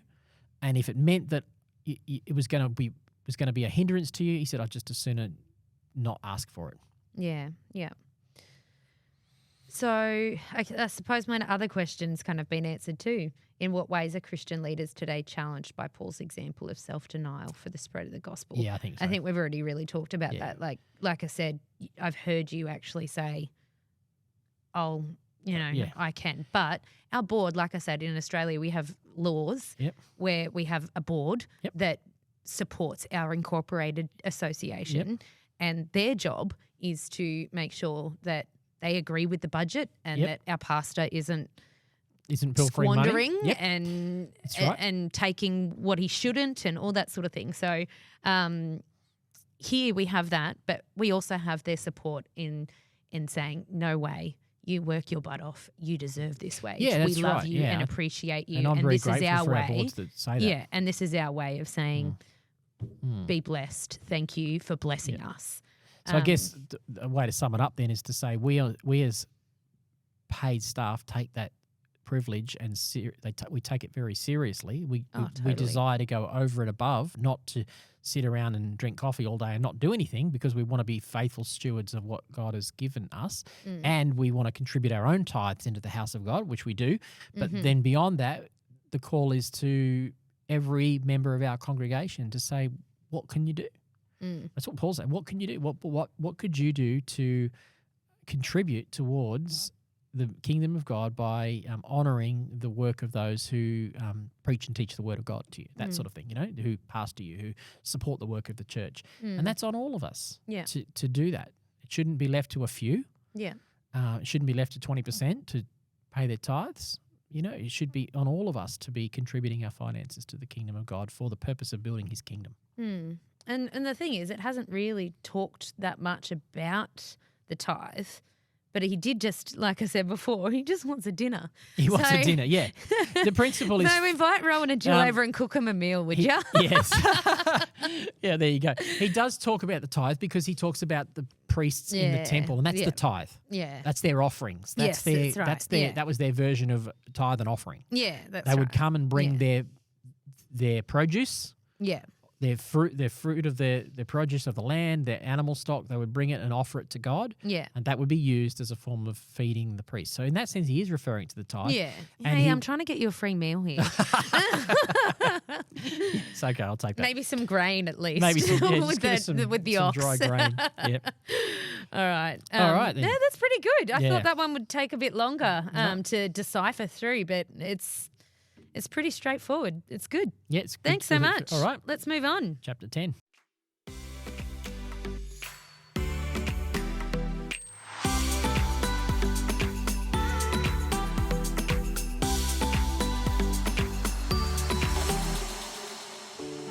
All right, chapter 10, 2 to go. 10. Chapter 10, we are dealing with, well, it's actually the same thing. It's actually Paul rehashing everything he said in chapters 7, 8, and 9. It's all probably in one way. It's kind of one continuous flow of thought, I think, Amanda. And you could see this as a concluding chapter, because I think he goes back over various different things like sexual practice, meat sacrifice to idols, using your money wisely, all those sorts of things. And he does it by saying, because the big problem in the church is, which I've said a few times, is from those earlier chapters, there's just authority questions, there's factions, there's arguing with one another about who's the most important person. We're going to see it in the final chapter we do, chapter 11, around the communion meal. It's the rich abusing the poor in the church, using the poor for their own comfort. All these things which are antithetical to the gospel. And he's summing it all up. And if we want to do it, he summed it up at the end of chapter 8 with this. So at the end of chapter 8, he says, so if what I eat causes another believer to sin, I will never eat meat again as long as I live, for I don't want to cause another believer to stumble. Then in chapter 10, at the end, he sums it up with something. He says, I too try to please everyone in everything I do. I don't just do what is best for me, I do what is best for others so that many may be saved. Very similar conclusion there. Yeah. It's basically love your neighbour as yourself, isn't it? Exactly. And really love the Lord your God with all your heart and all your soul and all your mind, because that's speaking to the idolatry stuff. Yep. He comes first. He comes first. And if he comes first and love, and then naturally that out flows of that on. flow will be love to your neighbour. Yeah, exactly. Exactly, which is awesome. But why did he need 4 chapters? Why did he need 4 chapters? I think the problem's pretty entrenched in the church too. So he's wanting to tackle it from multiple avenues. Even reflecting on it today, as we've talked about it, I actually think this whole love your neighbour as yourself thing is probably almost like in the back of his mind. He's almost using that as the underlying narrative for addressing each of these individual questions. What do we do about being married or not married, and singleness and sexuality? What do we do about meat sacrifice to idols? What do we do about caring for your ministers? All of those questions. And I think he's saying, hey, if you just keep love your neighbour as yourself, if you keep do unto others as you would have them do unto you, if you keep that kind of mentality front and centre, it can inform your behaviour in all these different areas. And I think it reads like Paul's directions in each of these chapters have been informed by that. Think of other people. Yeah. Don't think about yourself. Yeah. And it's funny because I was just thinking as well that This is a whole new world for these people, not just in Corinth, but all of Europe, really. This is a whole new way of thinking, a whole new concept, new people. They're basically, the Jewish Christians have gone, oh, we don't have to listen to the Pharisees anymore. We don't have to listen to these people that have oppressed us for all of these years.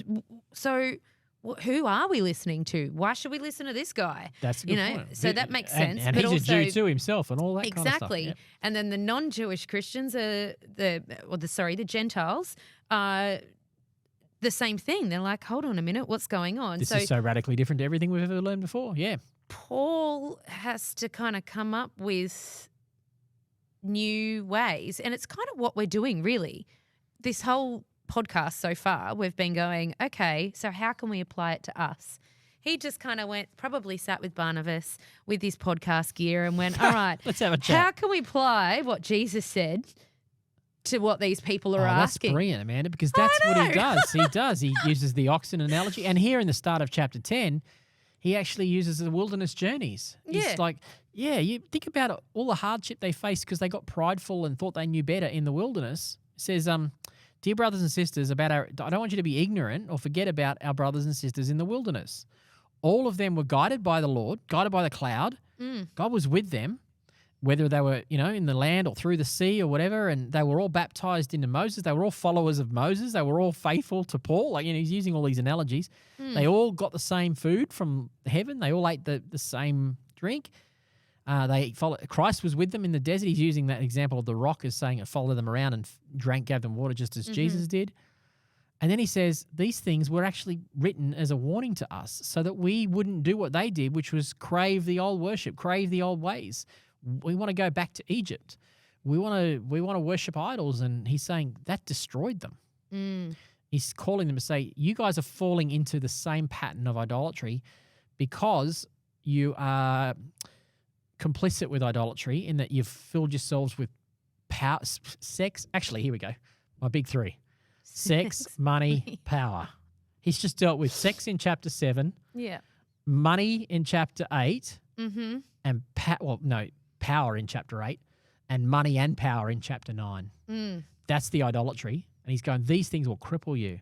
So learn from the guys in the desert, your predecessors, because they let idolatry get in the way and it crippled them. So these things, the famous verse is, these things happened to them as examples for us. They were written down as examples to warn us upon whom the end of the age has come, verse 11. That's good. He's wrapped it all up with that, right? Yeah. That's really good. So he has summed up the practice of, now you need to lay down your rights, honour others, don't be complicit with idolatry, don't get into bed with idols, is what he's saying. You can't have money and power and God too. Yeah. It's pretty much what Jesus says. No one can love money and love God. Either you'll be devoted to one and you'll hate the other. Or that's exactly what Jesus, it's Jesus' own words. Or you'll love one and hate the other. So he's saying that same thing. You cannot get into bed with idols, live with idols, and expect to be able to experience God. You mentioned the cup in a little break. Oh, yeah, verse. Yeah. So what does that mean? Verse 19, speaking of idols, it's a good segue. What am I trying to say? Am I saying that food offered to idols has some significance or that idols are real gods? No, not at all. I'm saying that these sacrifices are offered to demons, not to God. And I don't want you to participate with demons. You cannot drink from the cup of the Lord and from the cup of demons too. You cannot eat at the Lord's table and at the table of demons too. What? Do we dare to rouse the Lord's jealousy? I love that. Do you think we are stronger than he is? I love that bit. Yeah, it's got nothing to do with the question, but I just love that bit. Yeah. What? Do we dare to rouse the Lord's jealousy? Yeah. I love that so much. But where was I going with that? You were talking about the cup. I think you were. Yeah, the cup. So how does drinking from this cup of demons and this cup of the Lord, like I know that I metaphorically drink from the cup of the Lord and I also drink I also participate in communion Yeah. with my fellow Which believers. he's going to talk about in and the I next chapter. certainly do not hang You're not out with showing demons. out in pagan temples. Yes, I'm not hanging out Yeah. at the Satanist church down in Albion Park. Yeah, right. Yeah, gotcha. So how does this apply to us? So how do examples of idolatry and testing Christ Yep. speak to contemporary To now. to now, Okay, yep. to our Christians, to us, to me? All right, as I said then, anytime we talk about idols, we need to think of it as sex, money, and power. Because ultimately, even the statues in the Old Testament, the ancient pagans, it ultimately boils down to those three. It always, if you look at ancient pagan practices, they were still sex, money, and power. It was abuse of sexuality. It was abuse of power by the strong and the weak, the strong over the weak, the rich over the poor. It was all about power. So with those kinds of things in mind, we can then bring it up into the 21st century. Yeah, we're not hanging out at the Satanist temple. We're not hanging out in Temple of Apollo, offering cups of drinking cups there and then going to church straight after that and drinking cups and having communion. I think the cup here is metaphorical. If we drink of a cup of the Lord, it's all the goodness that God wants to give us. God has got a cup full of goodness that he wants to give you. Yeah. If you will drink of it, if you will participate fully with it. And what he's saying is, if you are also participating in sex, money, power, under money, you can talk about materialism, consumerism. Under power, you can talk about everything we've just talked about, whether it's I have power over my pastor because I don't pay them, or I'm a pastor, or I'm a leader, or I'm a strong person, or I'm a rich person, or a white person, and I'm abusing or controlling others. Anytime you're abusing power, you are drinking from the cup of demons. Yep. Because those abuses of sex, money, power, and I should add, sex is not an idol. The misuse of sex is the idol. Sex is good in God's eyes, but the misuse of it becomes an idol. Yeah. Anytime we misuse sex, money, or power, and here we go, none of those are wrong. Money is not wrong. Money is neither good nor bad. It's what we do with it that makes it wrong. Power is actually, Jesus has absolute power. So it's possible to wield power in a kingdom way, and it's possible to wield power in a kingdom of darkness way. Paul even says in the last chapter, like we said, are you questioning my authority? So he's saying that authority is to build you up. He's saying, I'm using my authority to build you up. I'm not using my authority to use you. I will use my authority for the kingdom of God. So sex, money, and power can all be used for good, but they can also be corrupted by demonic, dark spiritual forces that work behind them. And anytime we submit to or make use of or abuse sex, money, and power in that way, we are drinking from the cup of demons. And if we're drinking from the cup of demons, it will fill us with emptiness. It might satisfy for a time, but ultimately it's empty of any lasting power. Jesus will say, the ones who, if you really come to me, you'll never thirst again, he says to the woman at the well in John 4. Jeremiah puts it this way, Jeremiah chapter 1 or chapter 2, God says to Jeremiah, my people have done two wicked things. They have forsaken me, the well of living water, and they have dug for themselves cisterns, cracked systems that cannot hold water. When we drink of materialism, when we drink of power and control, it feels like we're sustaining ourselves for a while, but it's a cracked cistern. The water will flush away. And if we're trying to drink out of that cup, we're missing out on drinking fully of what God has for us. And Paul is saying, you want to drink God's cup, you got to stop drinking that other crap. Well, if we want to go back to using my phone as an example, again, because it's just here, and also because I do struggle with it. My kids even say stuff to me sometimes. You're always on your phone. Okay, there you go. There's a good example of it. So it is. I feel like it is a good example, especially for me. Maybe you need a detox, after hours detox or something. That's what I'm saying is, what I was actually going to say is I don't need to give my phone up. I don't need to not have a phone. Yep. I need to, because I use it for pastoral care calls. That's right, yep. I use it for my work for the church. Yep. I use it for sending encouraging and loving things not to friends. All bad. It's not all bad. I use it because it's got my Bible on it. Yep. I use, all That's of these great. things. They're all very good. But I could get very addicted to this thing. Yep. I could sit there and scroll for hours on Instagram. And when you're doing that, you're drinking from the wrong cup, which is preventing you from drinking from the right cup. Yeah, that's so a one great thing analogy. I have done is I've deleted social media apps Off your phone? my Off your homepage? off my homepage. Yeah. So I can still get to it when I Yep. need to, because that is But part of my it work. avoids that temptation. Exactly. Yeah. So and I know this too, Amanda. And I'm about to go on holidays. While I'm on holidays, I'm going to do a complete social media detox, so I'm not in the world. I can be, focused on good. relaxing. So I'll do the same thing. But when you do it, you notice how instinctively for the first few days you pick your phone up and you start going for the Facebook or the Instagram page, checking on how checking everyone on things, is. because I live in that world and I use it for Yeah. pastoral care as well. But yes, that's a good point of it. And just like all of us, I mean, it's a very real thing, doom scrolling. Yep. And it is drinking from a cup that's not going to fill us. It might not come across as evil and sinister. We think it's all dark and pagan, Yeah. but the devil can be as disruptive just by disrupting you from your primary purpose. And Yes. so that's what he's saying. You end up wasting an hour doom scrolling or doing something that's of no value. You get to the end of that hour and you think, man, that's an hour I didn't get back for the kingdom of God. That's an hour I didn't get back for my family. That's an hour I didn't get back for the things that really matter. Exactly. Yeah. And that's what Paul's saying. You're not And the thing drinking is, from I the cup of Could demons. be reading my Bible on my Yep, phone. there you go. Yep, Instead, yep. I've chosen to open. Instagram is not of the devil. I'm not. No, that's the I'm point not we're making. saying None that, of these things are. But Well, Paul actually just said in the meat my itself life, doesn't matter either. if I choose to sit there and prioritize priorities, there you go. That's the word I'm looking for. Prioritizing things that are not drinking from the cup Yep. of the Lord, then I'm actually sitting at the wrong table. Yep, you're sitting at the wrong table and you'll miss out on all of what God's got for you. Yeah. Yeah. I'm not actually always doing these things, by the way. Well- I like using myself as an example. Yeah, though. that's good. But we all face But that. it is. This is something that I do struggle And with. for others, they'll go, I don't have a phone for that reason. And Or- that's totally totally okay. fine.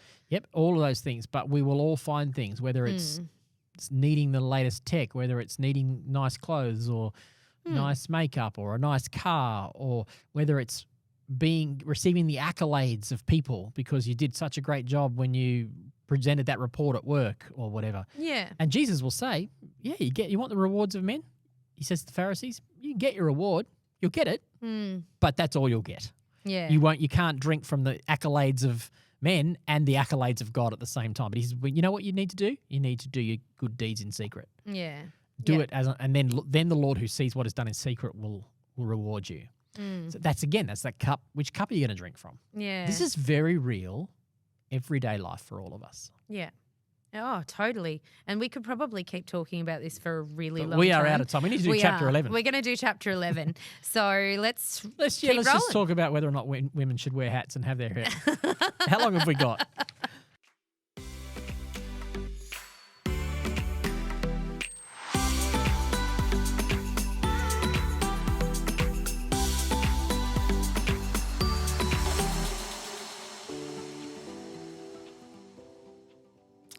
All right, well, Chapter 11. chapter 11.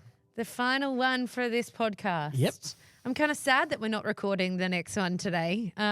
This has been fun. I forgot how fun it was. Yeah, it's fun. Well, I'm glad that we're not, because I've got another one to record with this. And this is podcast number 2 for today. Poor old Yes. Shannon's about to walk in the door.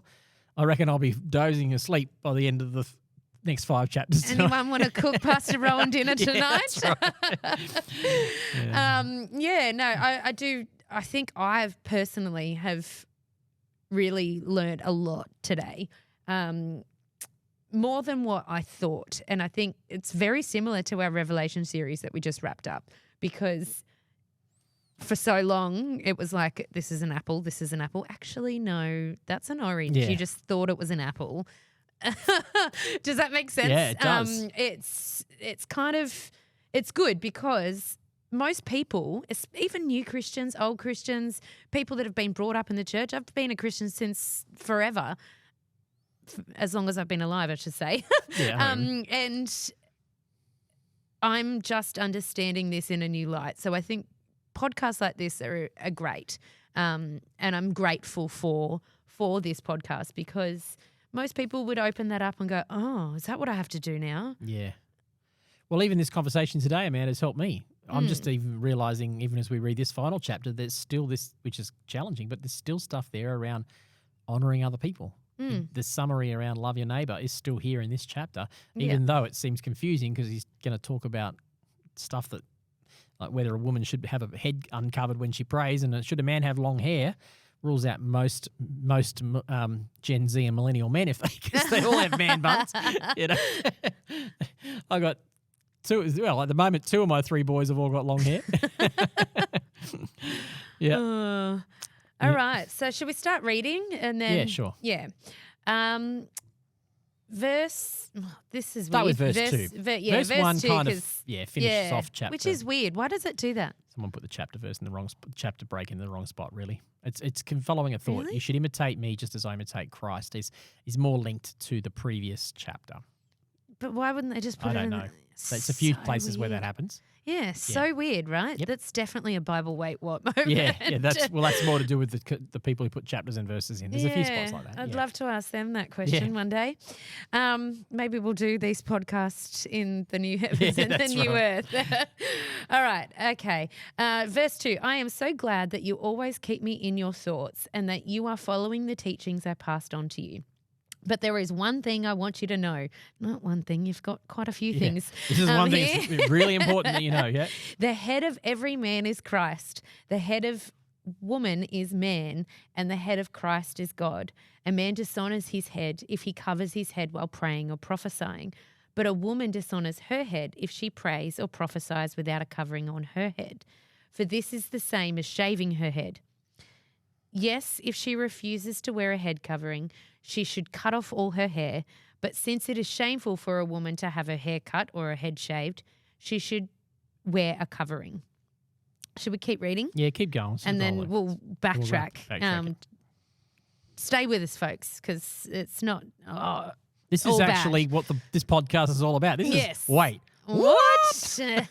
Why aren't I It's wearing passages a like this head that got us covering right inspired. now? Stay with us, folks. So a man should not wear anything on his head when worshipping, for man is made in God's image and reflects God's glory, and woman reflects man's glory. For the first man didn't come from woman, but the first woman came from man. And man was not made for woman, but woman was made for man. For this reason, and because the angels are watching, a woman should wear a covering on her head to show she is under authority. But among the Lord's people, women are not independent of men, and men are not independent of women. For although the woman came from man, every other man was born from a woman, and everything comes from God. Judge for yourselves. Is it right for a woman to pray to God in public without covering her head? Isn't it obvious that it's disgraceful for a man to have long hair? And isn't long hair a woman's pride and joy? For it has been given to her as a covering. But if anyone wants to argue about this, I simply say that we have no other custom than this, and neither do God's other churches. Wait, what? Yeah. Wait, what? Why do all the pictures of Jesus, like the paintings or the Have Jesus with long hair? Yeah. Yeah. But Good question. he's not a Corinthian either, is he? So No, he's not a Corinthian. That's true. that kind of answers that question probably. But I do remember someone telling me that Jesus was actually quite ugly. But I don't know how true that is. That's based on a literal translation of Isaiah 53. Right. He had nothing. There was no form that endeared us to him, or something like that. Yeah. Okay. That's one verse. Yeah. That loosely potentially could be applied. It definitely applies to Jesus, Isaiah 53, but it has one verse that is probably given too much credence to say what Jesus did or didn't look like. Yeah. Anyway, that's off track. That's That is for off another track. podcast. That's another wait what. Yeah, that's another one. Okay, so where do we start? Well, There's let's start so with many let's start with a couple of questions. things, and then you can ask your questions. The first thing is that there is way too much for us to address. Yeah. All of this in the next few minutes. Yeah, Okay. right. Hopefully we'll touch on a few things, but the purpose of this will be to get you thinking, and to then go and do your own research. There are schools of thought that say that this literally seems to be that women need to cover their heads when they're in church. And there's a long tradition throughout church history of women wearing hats to church. Okay, European women wearing hats to church. American evangelical women in the deep south still wear hats to church, and they'd be mortified if they didn't show up in their hat, right?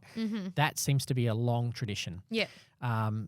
There's a long tradition. Well, ironically though, it was very normal in the Middle Ages for men to have long hair. Okay, so there's already a disparity there. So that's the first thing I'd say. I would say there's some plenty of good resources around. There's a website called the Centre for Biblical Equality, I think it is. Mm-hmm. Women's Centre for Biblical Equality, something like that. They've got some great resources around this. I've talked about this lady before. She's an Australian lady, Marg Mosgow.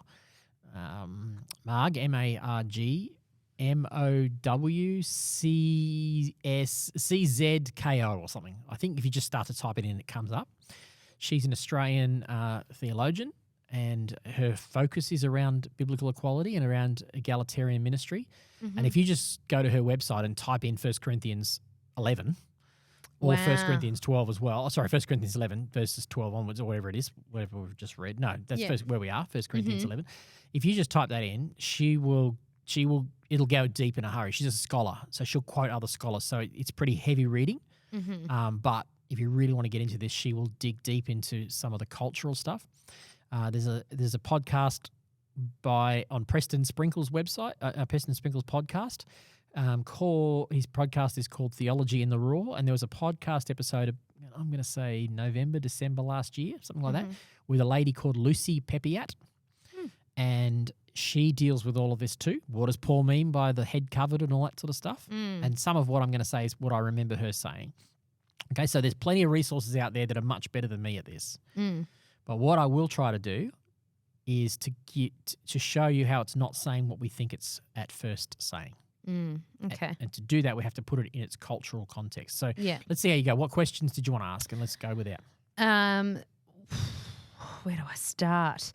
Okay, so how should we approach Paul's instructions in light of this cultural and historical context? Okay. How are we going to first of all, that was one question. Yep. Maybe we need to put it into its cultural and historical context I think first. so. Let's start there, and then we can apply it. Like we've done with the rest of the stuff today. Put it back in its context, then say what's the underlying principle. Exactly. I think that's really important for these chapters. So let me see if I can do this cultural context here.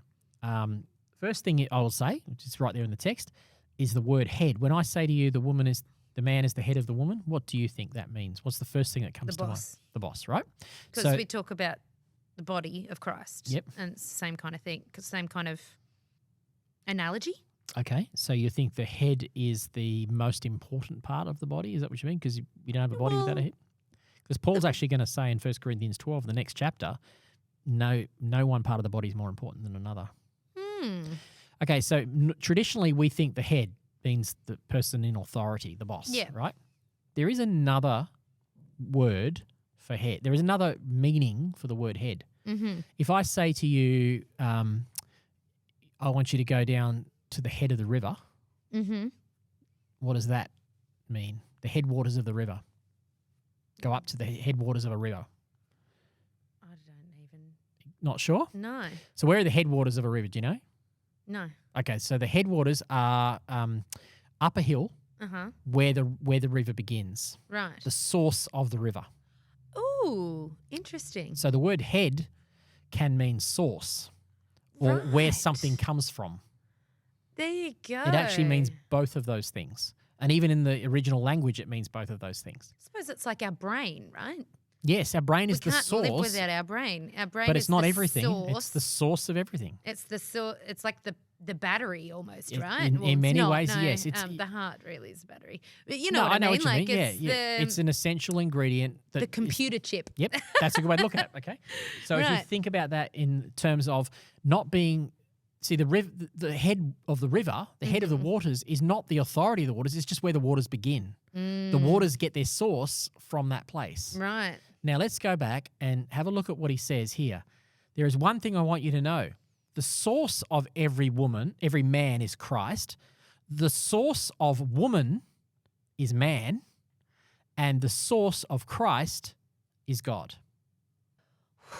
We've taken the authority thing right out of it.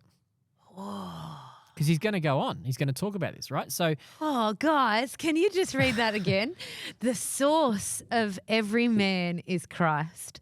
The source of every woman is man. And the source of Christ is God. A man dishonors his source if he covers his head while praying or prophesying. But a woman dishonors her source if she prays or prophesies without a covering on her head. For this is the same as shaving her head. Okay, so we're getting there. We're getting there a little bit so more. now he's talking about the physical head, like the physical hair and head and all that. But he's showing that as being representative of this honouring of the source of where we get our life from. So in verse 3, it says, but there's one thing I want you to know. The head of every, we just read, the head of every man is Christ. The head of woman is man. The head of Christ is God.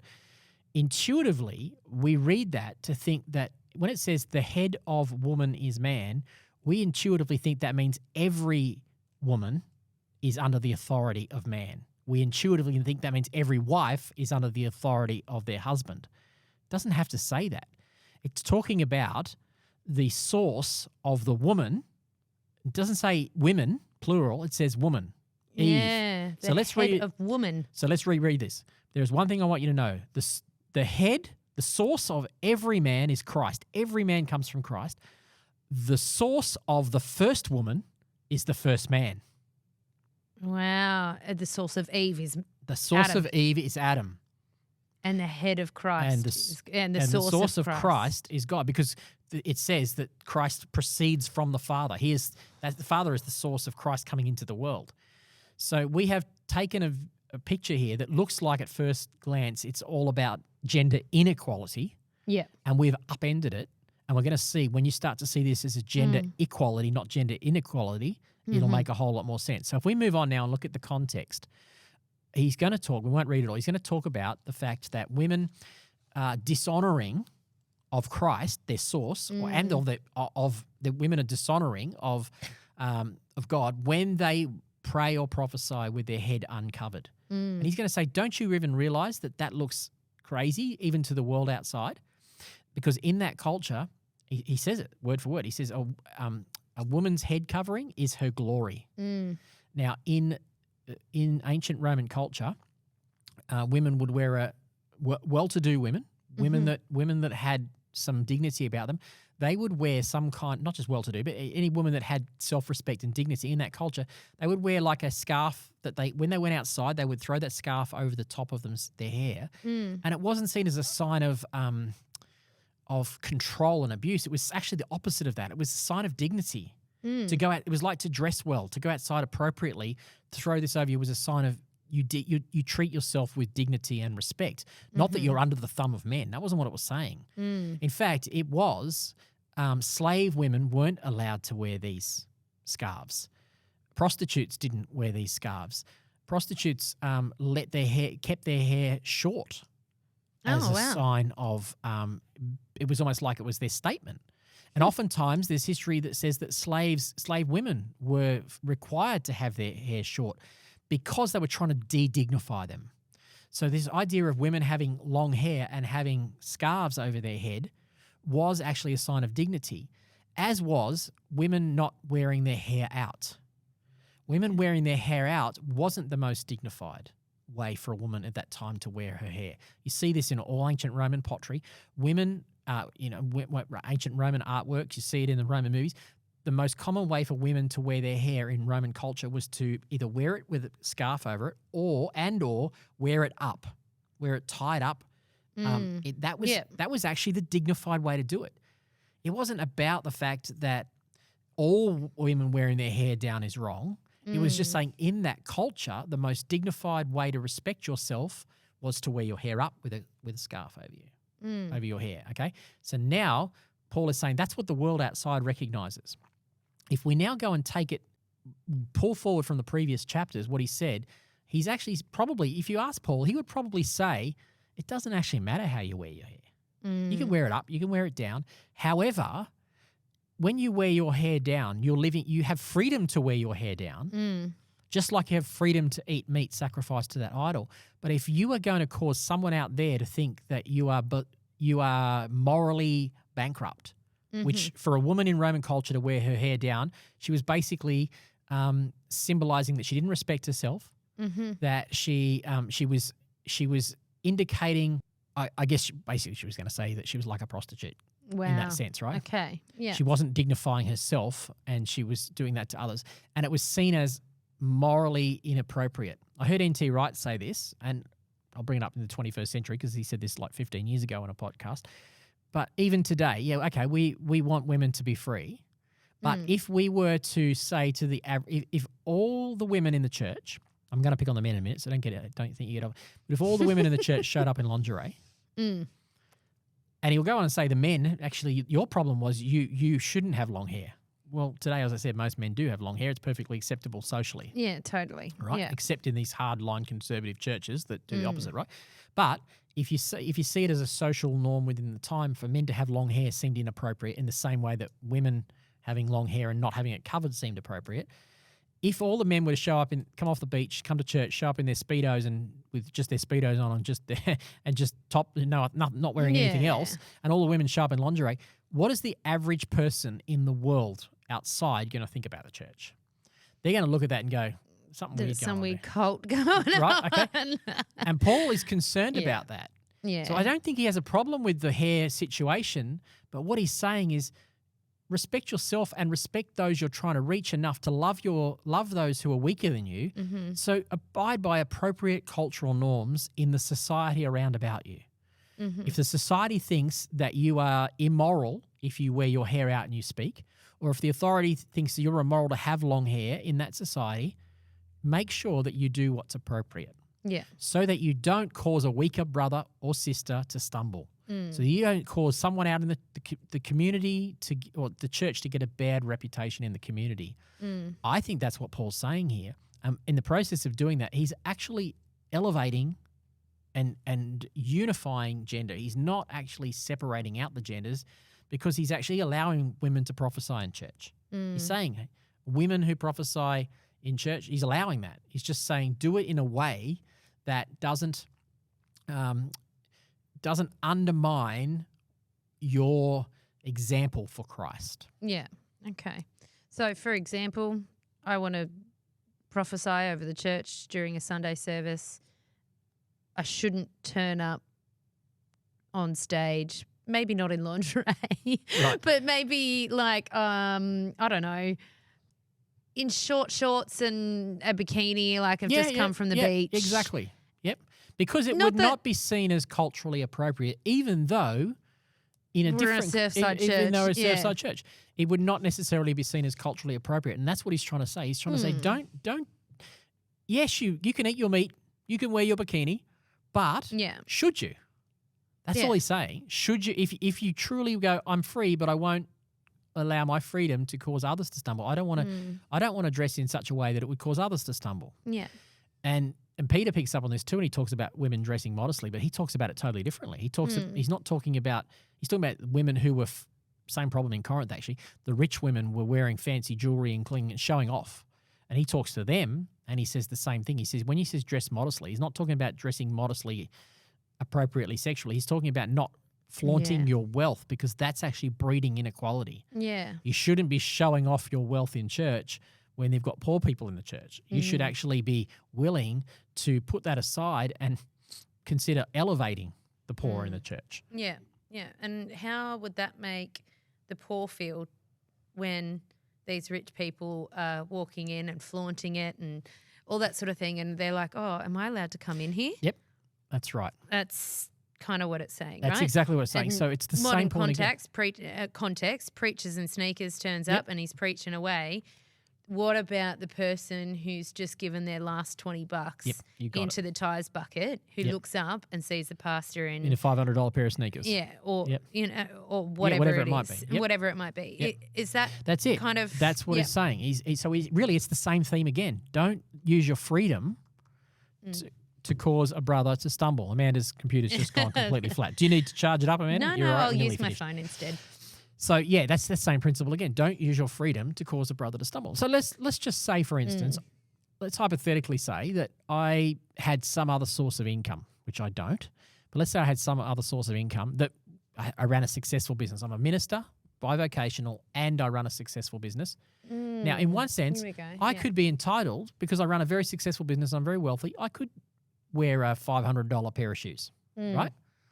And I'd be justified in the sense that it's not the church's money.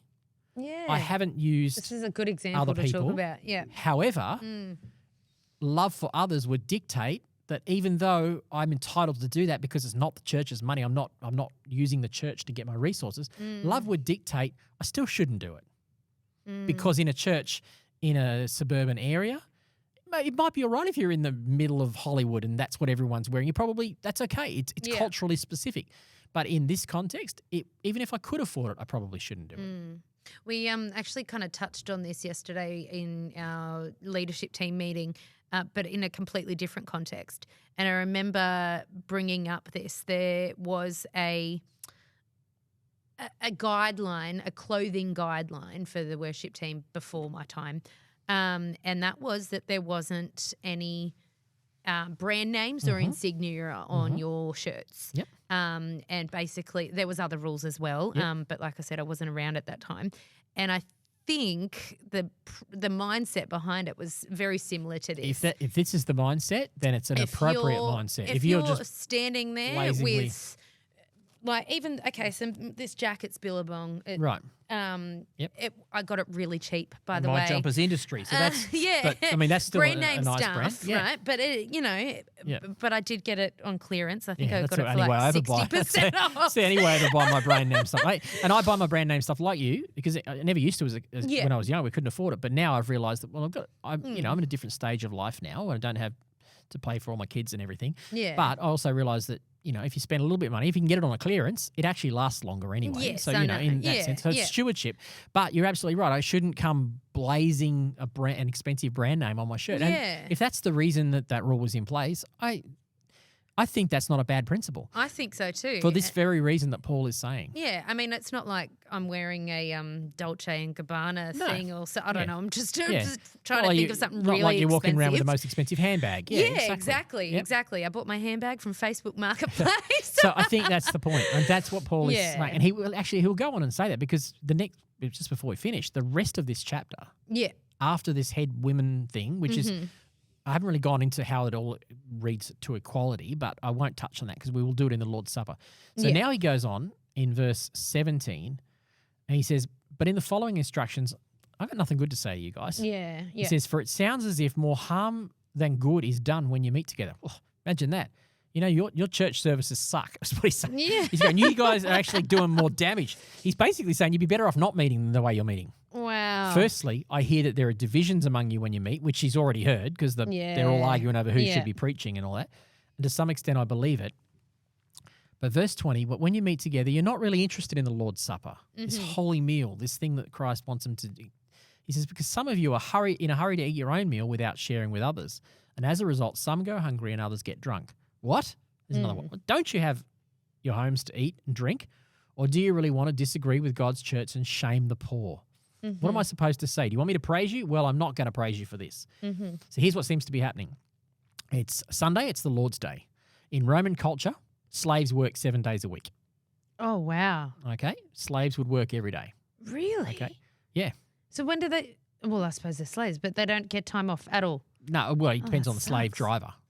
Wow. So the slave owner, the owner of the slave might, if they have a good relationship, the family slave might, get time off. But generally they work every day.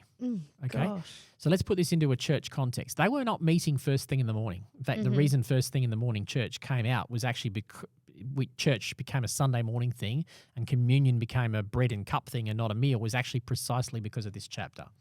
So what was happening? This is exciting. Was that generally it was the supper, the Lord's Supper. Right? They would eat at the end of the day or during the day and have a supper together at night. Now the problem, or maybe lunchtime, whatever. So they'd meet together in a rich person's home. The church would be gathering in someone's home there, and they would all be eating.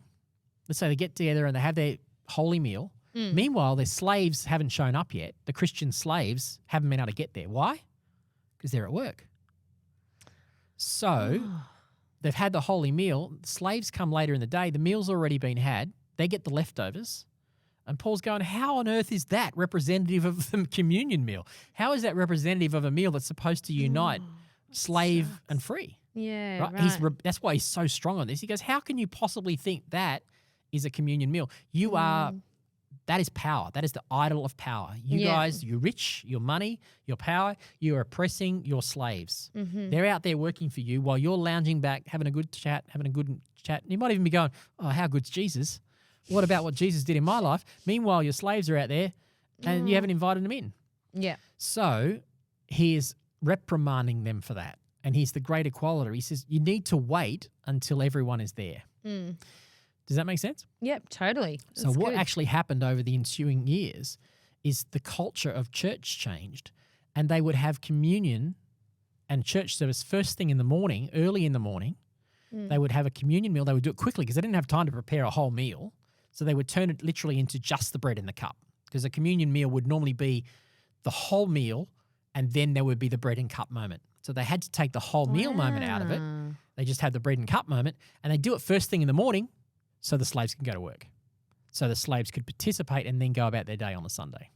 Oh, it's kind of nice. Yeah. So they found also it's kind of nice, but terrible too. Well, yes, it did. I mean, today's standards. By today's standards, but so does that mean that, say, you know how, for example, during worship on a Sunday, most of the time, like Kenny, he's using two hands to play the guitar. Plays guitar. It's hard for him to have communion. He can't have communion until later. Yep. So should we allow our musicians to stop? Yep. And participate I properly? I don't think that's a bad thing to do. That's a good example of it. And it would be good for all of us in the church, because what it does is it's not treading out the ox. You know, it's giving them a chance to participate. You participate in the cup of the Lord. Yeah, right. It might be that if you've got two musicians up there, it's just thinking out loud, you might be able to get the guitarist to, if you've got a keys on stage, maybe the guitarist can stop playing, take their communion, and then the switch over so the keyboardist can take it. Sometimes keyboardists can get away with it because they can do it with one hand. Yeah. While they're playing some basic chords, but a guitarist can't do that. No, that's right. And I know my husband well, and I know that he would go, oh look, I'll just keep playing and I'll have it later. Well, that's a great example of this inclusion thing. We're talking here about not that our worship team are slaves. No, they're not. That's right. But we could start to think of it in a consumeristic way. Yes. Oh, they're there for me. Yeah, they're there to make us feel better and make our moment really great. That's right. And if we're doing that, we are probably exactly. falling into a similar pattern here. We are not treating all people equally. Yeah. And that's what Paul is so passionate about. As we get ready to close today, he's going to talk specifically to that, because to sum it all up again, he's saying the same thing, that you need to, where is it? He says, verse 33, so my dear brothers and sisters, when you gather for the Lord's Supper, wait for each other. Yeah. That sounds a lot like this whole thing of prefer others over what you want. Yeah. The way you summed it up. Love your neighbour enough to wait until you can all be there. Yeah. Yeah. And I reckon that is the sum total of the answers. If we could do this, we would solve a lot of church problems. Love your neighbour, prefer others, give up your rights, don't eat meat if it's going to cause someone else to stumble, don't exercise your freedom in a way that will cause others to fall. If we just did that, the church would be so radically attractive to the world outside. Totally. It really is the underlying theme of this whole I won't say it, the whole book 7 to 11, what we've talked about these today. Chapters it is, And we just I think we've all got a lot to assess. Yep, for sure. I know I certainly have. Considering at the start of the day we went, this will be easy. But there's some heavy stuff in these chapters. I really did think that it was going to be an easy one until I really dove into it.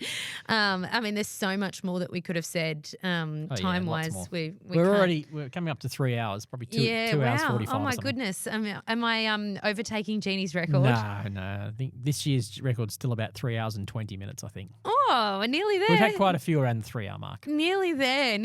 Well, it's certainly one that I'll be listening to over many days and meditate on it. Thank you, Amanda. No, thank you. Thank you very much. No worries. Thanks for being with us, everybody. Thanks for hanging in there. I think it's well worth it. Wonderful. We'll talk to you next time.